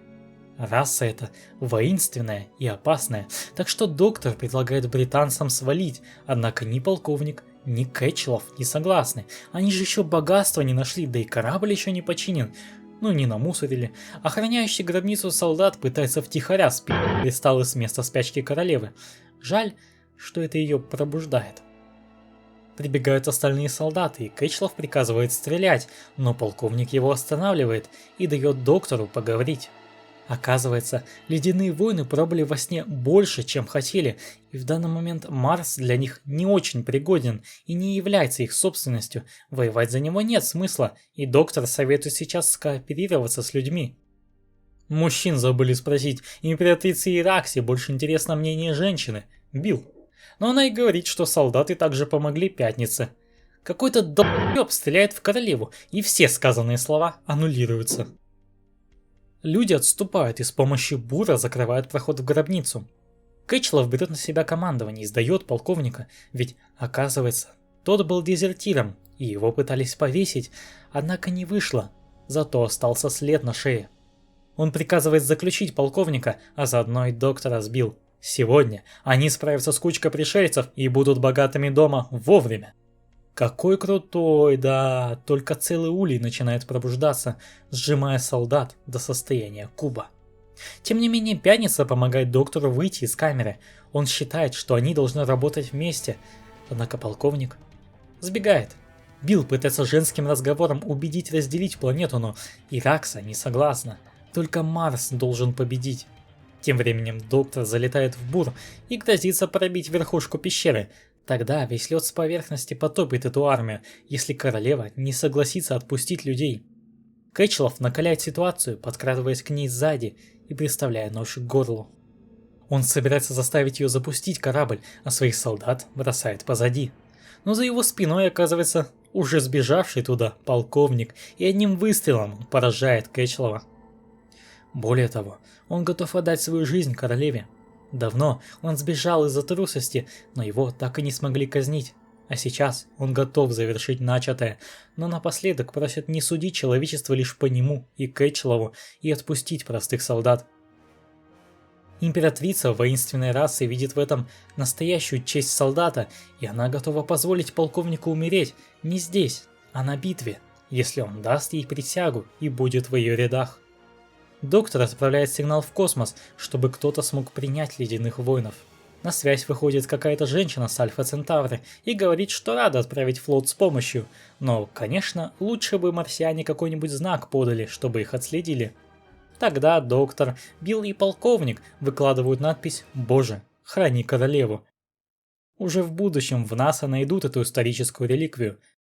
Тартис таки прилетает, только чтобы ее сюда переместить без закидонов в будки и спасти застрявших на Марсе героев, Нардолу пришлось принять скоротечное решение – прибегнуть к помощи другого повелителя времени. О, ты что, дебил, что ли, а? Мисси, выпущенная из хранилища, соглашается вернуться обратно, но спрашивает лишь одну вещь. В порядке ли доктор?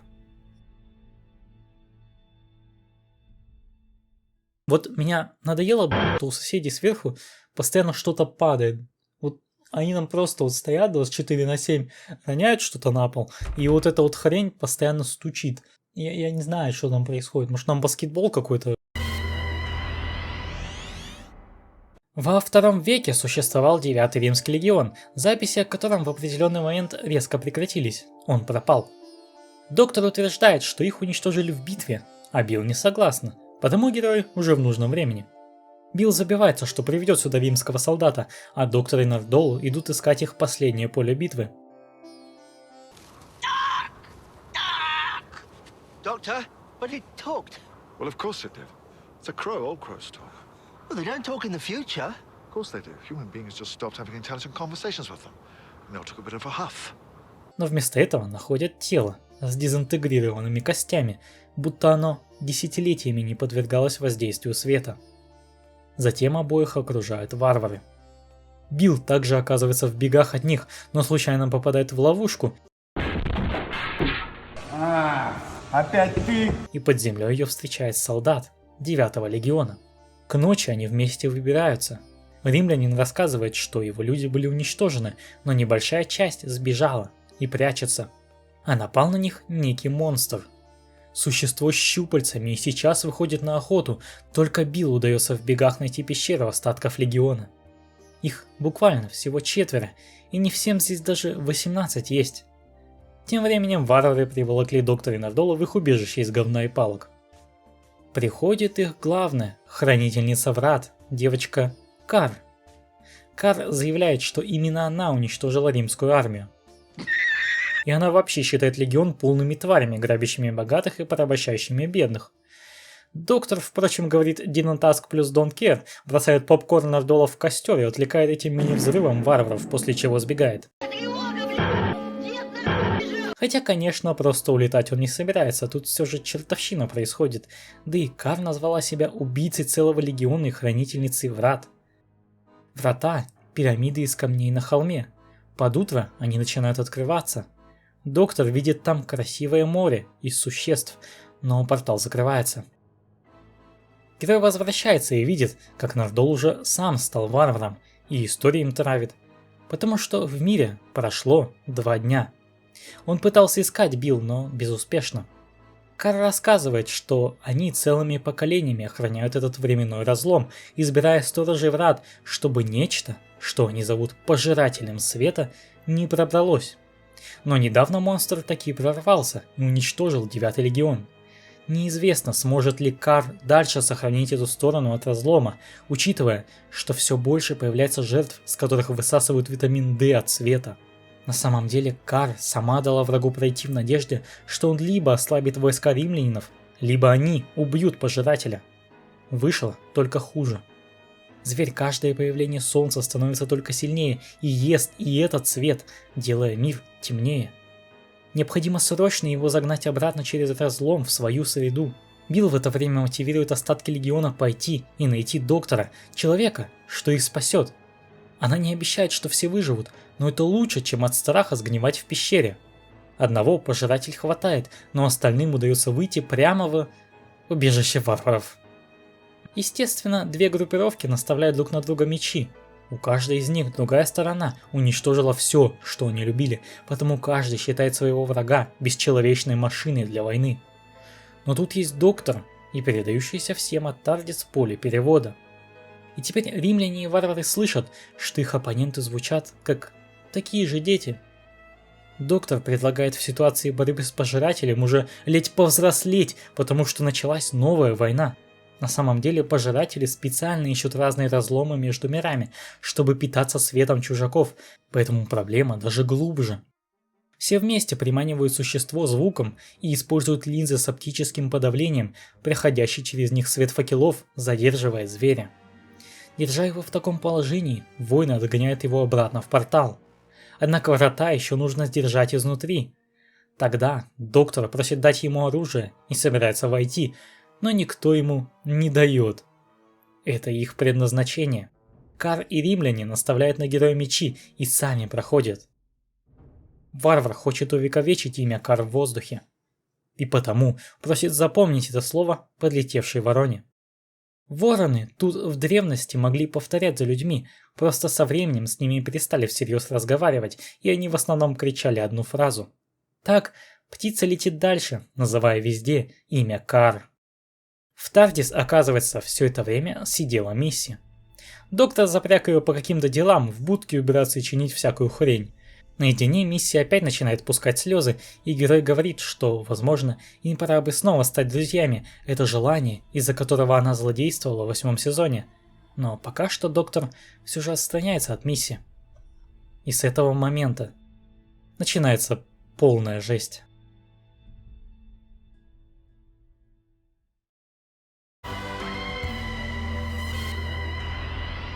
Доктор появляется на Южном полюсе, падает на колени и, умирающий, начинает регенерировать.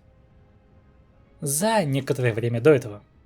Представляю вашему вниманию довольно длинный корабль, каждый этаж которого имитирует живой мир. Но один его конец направлен в черную дыру.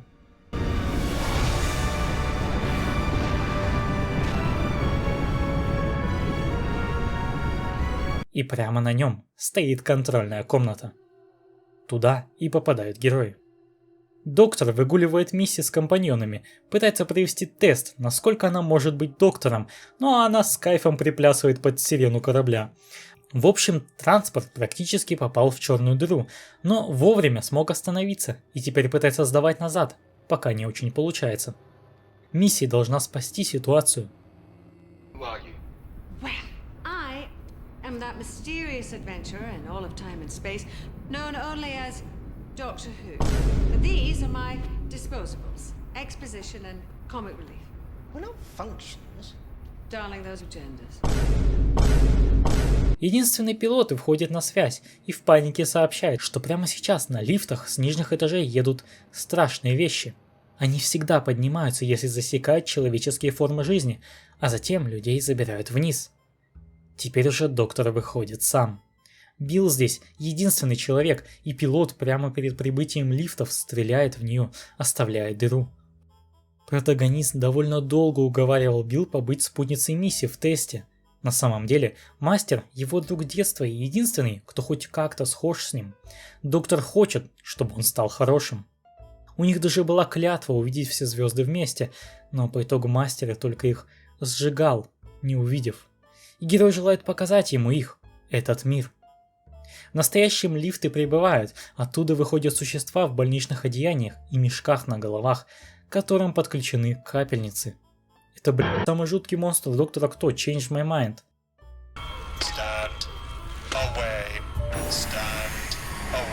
Общаясь через синтезатор, на котором они вводят буквы, пациенты заявляют, что могут починить Билл, потому забирают ее на каталках вниз. Перед отъездом доктор оставляет ей в подсознании сообщение «Жди меня». Пилот не дает герою тоже спуститься, а потом рассказывает, что он не знает, кто это. Корабль хоть и предназначен для жизни целых колоний, он пока новый и должен быть пуст. Тем не менее, когда они чуть не попали в черную дыру, вниз была отправлена команда из 50 человек для включения заднего хода. С тех пор они не вернулись, зато появились эти существа и забрали людей. Только этот пилот не из человеческой расы остался. Все дело в гравитации черной дыры. Билл просыпается. Ее встречает врач, который говорит, что пока полной конверсии не понадобилось, ее вылечили, вставив новое сердце. Вскоре она встает с кровати и выходит в коридоры лечебницы. В одной из палат человек в мешке вторит на синтезаторе слово «боль». Приходит медсестра и просто уменьшает громкость на его устройстве. Билл находит окно за шторами и видит картину снаружи. Мрачный город, полный дыма из труб темных домов. Таким является самый дальний 1056-й этаж корабля. До Билл пытается дотронуться один из пациентов, но ее спасает смотритель, мистер Рейзер. Чудной старик, что прячет ее в своей каморке и предлагает чай.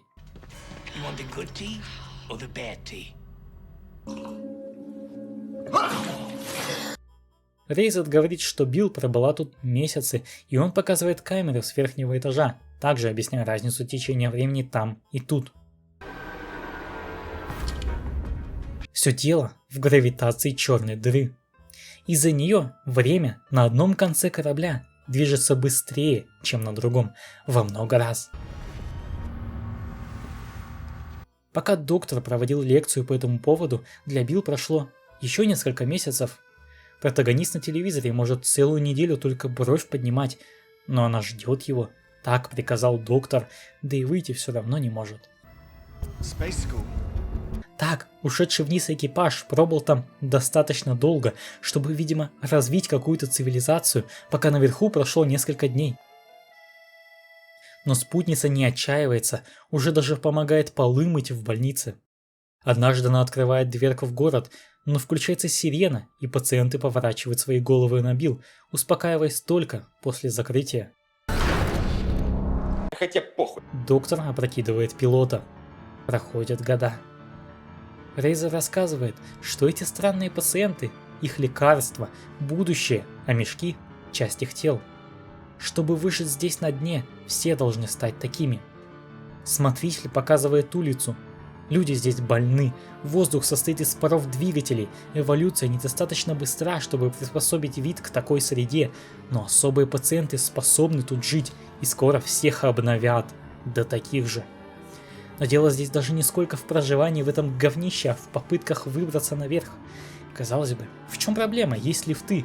Но смотрите, чтобы смертным людям просто не сдохнуть в лифте от старения из-за течения времени, пока едут, им нужно обновиться, удалить понятие естественной смерти. Путь вниз проходит нормально, но поездка наверх будет длиться в соответствии с разницей течения времени. Здесь, конечно, есть научно-фантастическое объяснение, но давайте его опустим. Рейзер утверждает, что они должны стать сильнее. Уже была экспедиция на 507 этаж с солнечными фермами, но никто оттуда не вернулся. Даже новое сердце Билл работает в здании больницы бесконечно, но снаружи не так долго. Их медицина тут такая, но у особых пациентов проблем с этим тоже нет. Они уже приезжали забрать Билл с контрольной комнаты. Обновляемся, пацаны, в общем. Доктор оглушил пилота и вызывает лифт на верхушку. Тартис около черной дыры управляться нормально не будет, поэтому придется ехать так и заставлять Билл ждать. Рейзер за столь долгое время Билл стала так дорога, что он даже показывает, где находятся входы в лифт, ведь на телевизоре видно, доктор уже едет. Но смотритель приводит ее в комнату под названием «Театр конверсии» с операционным столом и 2 недоработанными пациентами. Приходят врачи и говорят, что настала очередь Билл. Рейзер уверяет, это только для ее блага. Да, ее собираются превратить в одного из этих пациентов, обновить для выживания и выхода наверх. Существа, бывшие люди, спутница слышала, как один из них кричал от боли, но доктора тут развивают свои методы апгрейда. Они изобрели нашлемное устройство для удаления чувств. И вся картина начинает обретать более знакомый вид. Доктор приезжает, но оставляет миссию компьютера, чтобы она добыла больше инфы о корабле. Ее встречает Рейзер и просто начинает улыбиться и ржать на все ее колкости. Смотритель долго за ней смотрел на экране и пытался понять, кто это. Доктор находит комнату конверсии. Там он видит небольшой проем, где стоит пациент, но куда более кибернетизированный, следующая версия. Именно так выглядел первый представитель одного из главных врагов доктора. Миссия тем временем обнаруживает, что корабль летит с планеты копии Земли под названием Мондас, планеты, на которой зародились киберлюди.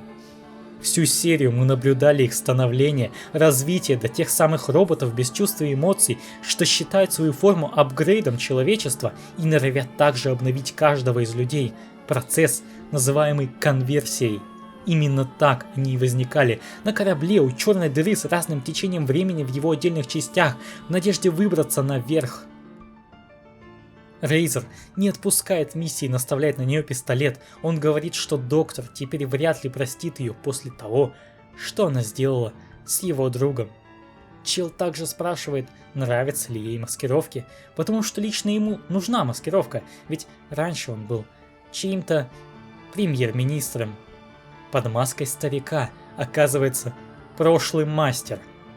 Доктор пытается узнать у киберчеловека, где сейчас Билл Потс. Оба мастера заявляются к нему и Нардолу.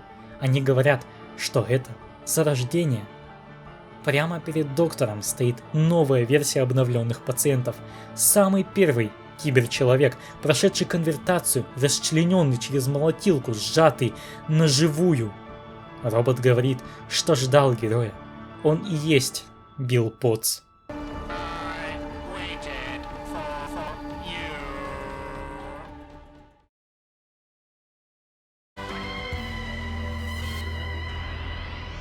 Как нам упоминал Рейзер, была отправлена экспедиция на 507 этаж.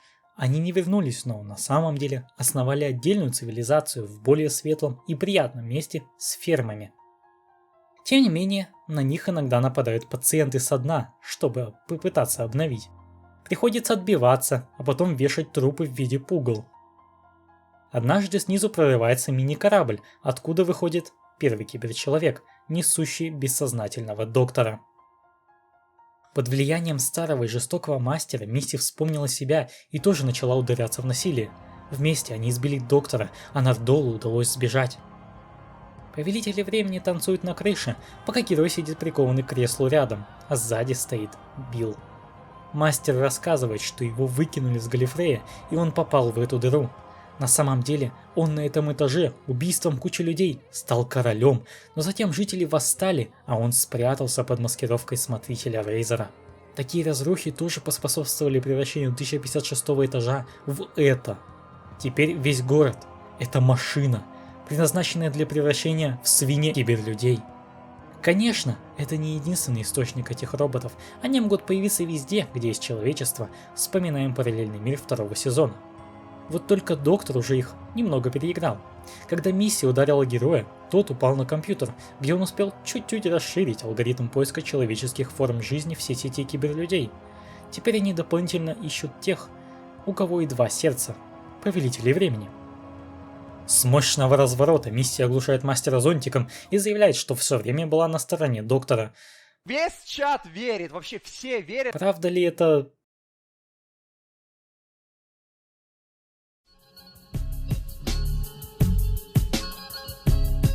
Нардол как раз вовремя подлетает на найденной ласточке. Билл спасает протагониста от киберчеловека, и тот теряет сознание.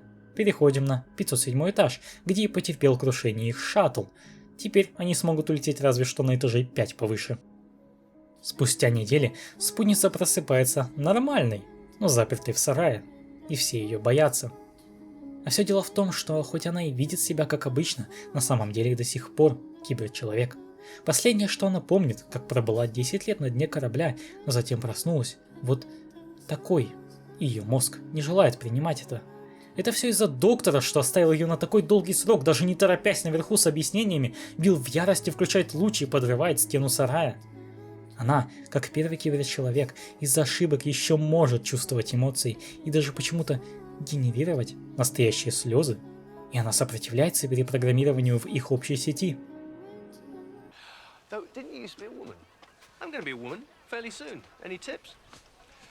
Мастер говорит доктору, что нашел скрытый в лесу вход в лифт. Правда, оттуда прибывает еще более модернизированный киберчеловек. До хрена времени снизу прошло.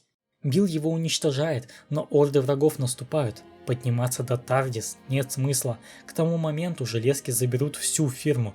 Да и, как я говорил, во времени на ней перемещаться у гравитации черной дыры невозможно. Мастер и Мисси напрямую говорят доку, что здесь ему не победить, и собираются просто отчаливать и искать потерянную Тардис мастера. Но доктор хочет их остановить. Да он и не пытается победить, ему не нужно кого-то побороть, чтобы кому-то что-то доказать или из ненависти, нет. Он делает то, что он делает, потому что это правильно, верно, и это добрый поступок. Максимум, что он сможет сейчас сделать, это попробовать перевести людей с фермы этажей на 5 повыше. Их все равно найдут киберлюди, но это лучшее, что можно сделать. А если он убежит, хороших людей погибнет больше. Но если останется, может быть, тогда, может быть, он кого-нибудь спасет. Хоть ненадолго, это далеко не факт, но он будет пытаться там, где других вариантов нет. И он хочет, чтобы с ним были его друзья. Даже мастер один хрен скоро умрет и превратится в женщину, почему бы напоследок не побыть добрым? Впрочем, мастер заявляет, что даже не слушал и уходит. Мисси же говорит, что она бы тоже хотела стоять с доктором до смерти, но отказывается и следует за предшественником.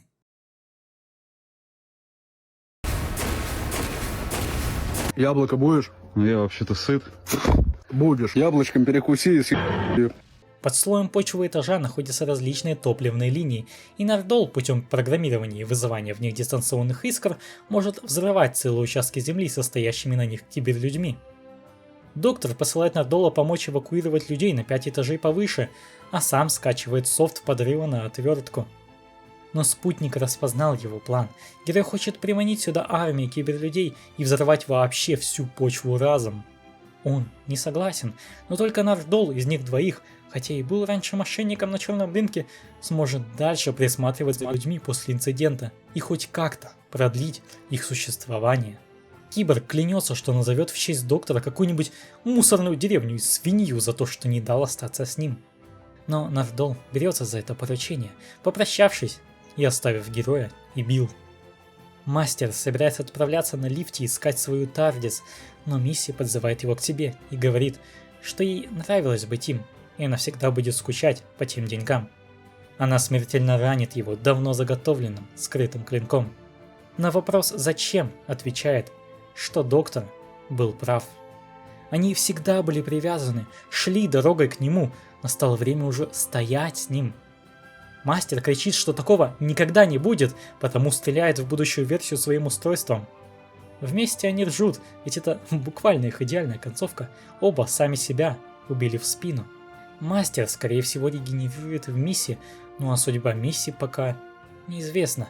Однако, тем самым она доказала, что изменилась, и так, чтобы это было и без свидетелей, и без награды, как и должно делаться хорошее, как учил протагонист. Доктор использует отвертку для подрыва механики под почвой.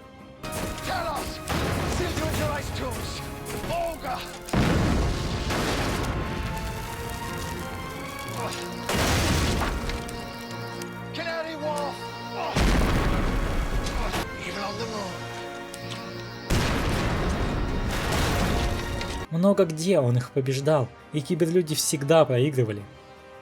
Билл уже не может сопротивляться патчам в их общей сети, потому присоединяется к врагам, заявляет, что с их обновлением им больше не нужны доктора, и наносит фатальный удар лазером. Начинается регенерация, и протагонист взрывает всю почву этажа, но, к сожалению, перед смертью не может даже увидеть звезды.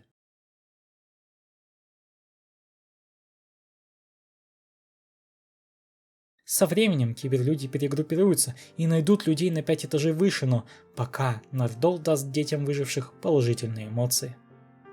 Одинокая и устоявшая Билл Потс понимает, что натворила, и оплакивает доктора, но вся вода, льющаяся с труб потолка, позволяет появиться рядом существу из жидкости – Хизер. Теперь Билл готова уйти с ней, потому даже не замечает, как ее превращают в такую же. На самом деле, только благодаря Хизеру Билл смогла выпускать слезы, будучи киберчеловеком, подружка их оставила на прощание. Вместе они переносят доктора в Тардис своими способностями перемещения. Этакие выжившие сознания девушек, которые могут манипулировать своей формой как атомами жидкости, они отправляются на просторы космоса.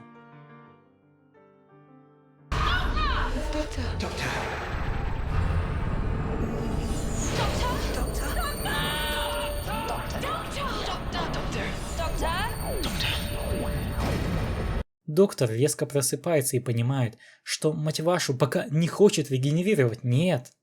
Он просто отказывается. Пока Тардис переносит его на Южный полюс, видимо, чтобы дать что-то понять. Но доктор не собирается слушать ее, он твердо намерен не меняться, потому выходит наружу, падает на колени и буквально тушит регенерацию об снег. Тут издалека слышится такой же старый дед. Откуда ты это сказал? Который также заявляет, что не хочет меняться. Незнакомец говорит, что герой не может быть доктором, потому что ты угораешь. Это он, доктор. Первый доктор.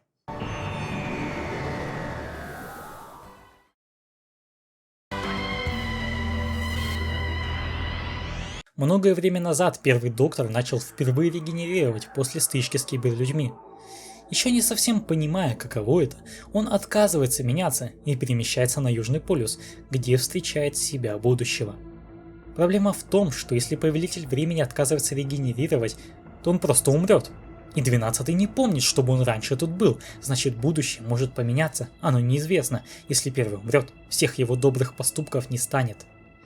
Внезапно снег останавливается, и докторов встречает потерявшийся солдат.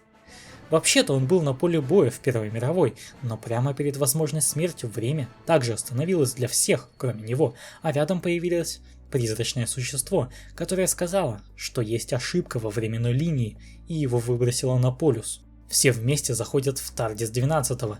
Там первый начинает жаловаться на дизайн и вообще везде здесь пыльно, в общем, дед забыл таблетки принять, и я не уточню, какой из. Прилетает неизвестный корабль и хватает Тардис, забирая на борт. Женский голос приветствует героев в камере мертвых. Захватчик предлагает обмен. Им отдают солдата, а взамен доктору позволяют снова с ней поговорить. Приходит сама Билл Потс. Но не все так просто. 12-го только злит имитирование его друга, что отдал жизнь за спасение людей. Спутница говорит, что Хизра помогла ей выжить, однако она не может вспомнить, как сюда попала. На самом деле все просто. Это организация под названием «Свидетельство». Прямо перед смертью кого-либо они появляются рядом с ним, забирают нужные данные и возвращают обратно в момент смерти. Солдат тоже должен был умереть на поле битвы, перед этим свидетельство остановило время, чтобы сделать свои штуки, однако возвращение обратно прошло неудачно, и воина выкинуло к докторам на полюс, произошла какая-то ошибка во временной линии. Интерфейс организации просит отдать им солдата, чтобы они могли вернуть его прямо к моменту смерти на войне. Правда, 12-й не согласен, он собирается забрать всех и сбежать, а затем выяснить, для чего конкретно этот корабль собирает данные с умирающих и остановить, если ему не понравится. Все-таки он доктор. Тут свидетельство показывает первому, кем он станет. Ух, много пролитой крови, много имен, зверь Трензалора, тень Валиярда, черт из Пандорики, уничтожитель миров, доктор войны. Стоит ли говорить, что раскрытие такого будущего поистине шокирует молодого и наивного первого? Но 12-й не стоит на месте, он реверсирует механизм, поднявший сюда Тардис, и все четверо цепляются за него, опускаясь на полюс. К сожалению, саму будку удержать не удается, однако не все потеряно, ведь у первого тоже есть Тардис, такая же молодая и еще не наряженная. В общем, какие зацепки? Первый заметил, что у интерфейса /компьютера свидетельства несимметричное лицо, что значит образ основан на реальном человеке, не сгенерирован. Если найти, с кого списана эта форма, можно что-нибудь узнать об организации. Найти совпадение 12-й хочет, используя самую большую базу данных Вселенной, находящуюся на планете Филенгард, откуда родом самые разрушительные ружья, например, звуковые бластеры. Собственно, сейчас она сама в огне. Доктор приказывает всем оставаться в Тардис, и Билл тоже с собой не пускает, но не потому, что считает ее имитацией, а потому, что даже если есть малейший шанс, что это Билл настоящая, то он не подвергнет ее опасности. Спутница остается с капитаном, а первый и 12-й отправляются на поиски базы данных и находят башню, где засел чертов снайпер. Легенда среди одной расы, ведь та раса не может предавать своих, а этот стрелок это сделал. Встречайте! Хороший Далек по имени Ржавчик, которого доктора в 8 сезоне буквально заставил ненавидеть сородичей. После этого одиночка в соло только и делал, что уничтожал Далеков, обороняясь на этой планете.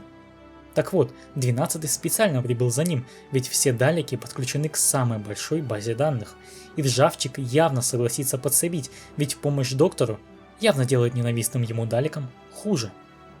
Тем временем Билл, как неожиданно, оказывается действительно имитацией. Свидетельство хранит данные об умерших и может им подражать, используя аватары из стекла.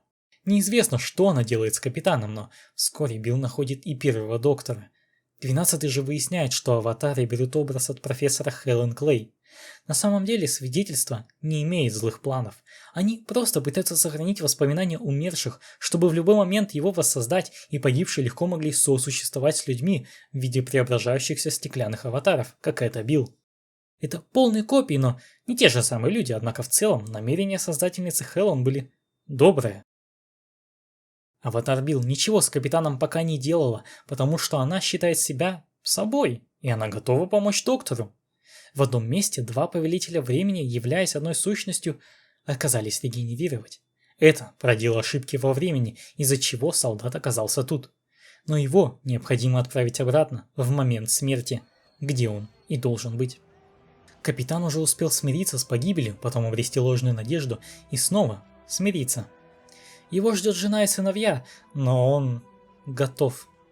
12-й аккуратно отводит его обратно на место, в Первую мировую, чтобы время тут возобновилось, и воспоминания об этом всем стерлись. Тем не менее, солдат просит присмотреть за его семьей и называет имя. Капитан Арчибальд Хэмиш Летбридж Стюарт. Предок прошлого главы юнита Алистера Летбриджа Стюарта, который в свою очередь отец Кейт Стюарт. В общем, время возобновляется. Два солдата пытаются выстрелить друг в друга, но никак не могут, и внезапно начинается рождественское пение.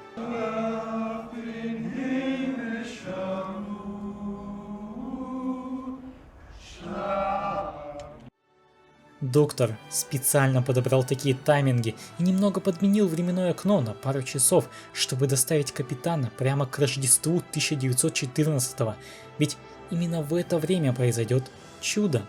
Рождественское перемирие, когда солдаты разных сторон просто перестанут сражаться на день. Такого больше никогда не было, только в 1914-м. Первый заключает, что такие познания в войнах, наверное, и дают доктору титул доктора войны, а не что-то там плохое. Он боялся меняться, боялся за свое будущее, но теперь понимает, что оно в надежных руках, и первый готов, потому прощается и заходит в свою Тардис. Ему еще предстоит пережить много и совершить кучу ужасного, но и хорошего тоже.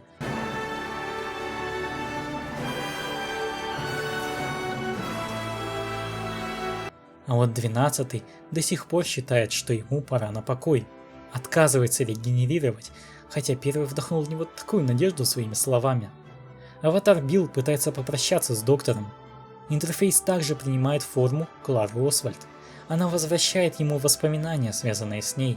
Это заставляет доктора улыбнуться.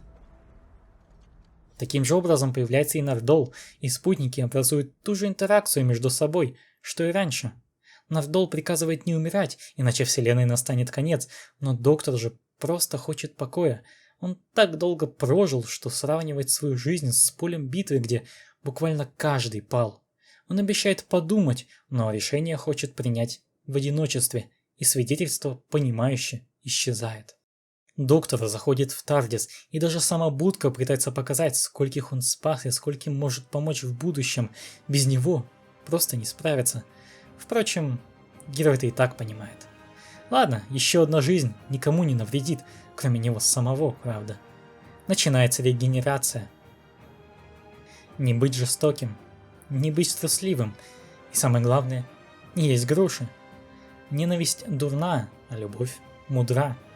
Всегда нужно сильно смеяться, быстро бежать, пресс-качать и быть добрым.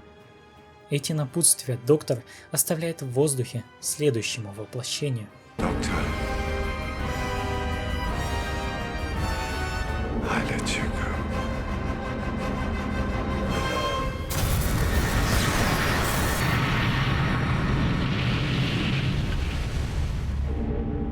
Как только регенерация проходит, герой обнаруживает себя в весьма странной форме. Кольцо падает с пальца, ведь руки уменьшились. Зато ресницы стали куда длиннее. А все просто. Доктор регенерировал в женщину. Вновь появившаяся особа сразу напортачивает с управлением Тардис, чем явно ее злит. Будка начинает ломаться и скидывает героя вниз. Тардис предательски телепортируется в Караганду, пока доктор падает на землю. Я тут прикольную вещь заметил. Смотрите, миссия убила себя прошлого, заставив мастера, собственно, в миссии регенерировать. Затем новая миссия сведет доктора с Кларой, это приведет его на Трензалор, откуда пойдут родом трещины во времени, из-за которых свое приключение начал 11 в 5 сезоне. Другими словами, вся эра Моффата — это так называемый в науке временной пиздец. Большой цикл, состоящий из целых 3-сезонных арок в виде таких же циклов, которые состоят из циклов поменьше, в виде арок отдельных сезонов, которые хранят в себе сюжеты одиночных серий, в которых тоже бывают циклы. Нет, стоп, если учитывать первого, получается весь Доктор Кто это временное кольцо. Так, успокоились. Господа, сегодня мы наконец-то закончили эру Моффата. 6 сезонов отборного говна. Бывали как величайшие взлеты, так и глубокие падения, но на сегодняшний день Моффат и РТД считаются двумя и такими королями перезапуска, где каждый не без минусов, но и с кучей своих плюсов.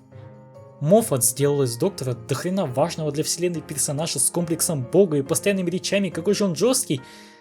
Да вы можете сколько угодно это хейтить, это неплохо и нехорошо, это просто по-другому. А мне это нравилось. Но вы думаете, РТД был лучше? У него 10-й Доктор, что творил вообще? В человека влюбился, да это напрочь противоречит его персонажу как до, так и после. И эта любовная линия кажется такой лишней. Моффат тоже хорош, некоторые сцены прям одной рукой писал, это видно. Зато как РТД прорабатывал второстепенных персонажей. Делая эти ролики, я прям убедился, что у каждого было какое-то развитие, даже пусть небольшая, но арка. Вообще его эра была довольно приземленной. Нам показывали простых людей и их проблемы.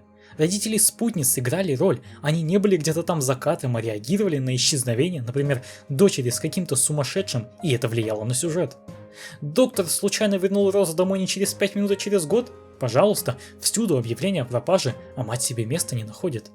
Моффат напрочь игнорировал подобные отношения, а его спутники в принципе сами по себе были какими-то сказочными. То на фрагменты разделятся, то будут охранять тысячи лет Пандорику, будто кто-то из легенд, и так с каждым.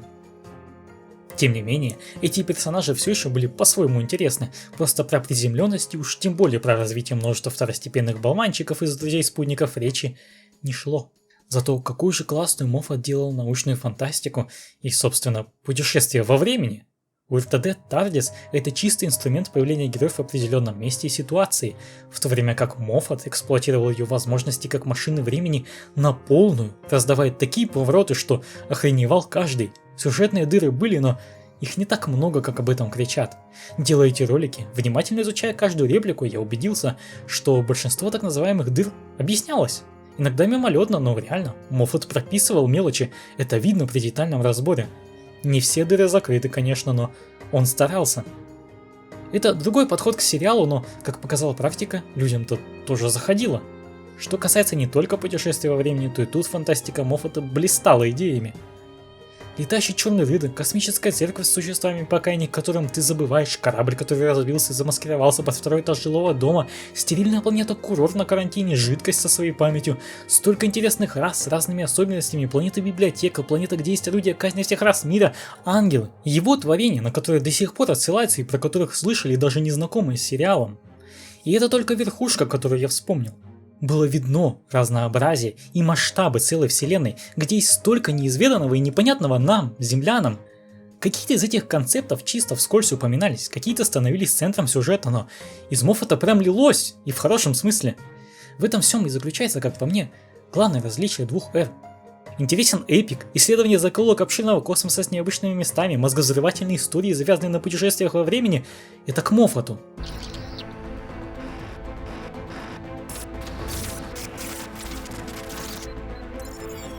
Интересны более приземленные, все еще научно-фантастические, менее поворотливые, но более стабильные сюжеты с тонким развитием множества персонажей и драмой. Это к РТД.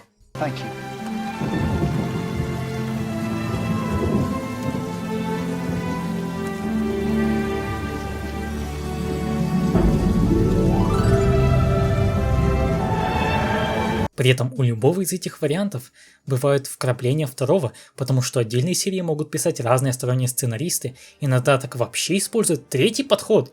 Доктор Кто в этом плане многогранен и включает много разных жанров, тут есть все. Это, One Piece британцев, с тем лишь исключением, что в One Piece один автор, и законы мира там постоянно и стабильны, а здесь та же физика времени работает везде по-другому. Куда меня понесло? В общем, Моффат и РТД гении, которые вместе построили действительно отличный перезапуск Доктора Кто. Дальше у руля Крис Чибнелл. И с каждым новым последующим сезоном его эры Не забудьте оценить этот ролик любым доступным способом. Мы обязательно встретимся в следующем сезоне. Я ни в коем случае не пропускаю Эры Чибнула. Это тоже часть сериала, так что все будет. Ну а пока, до связи.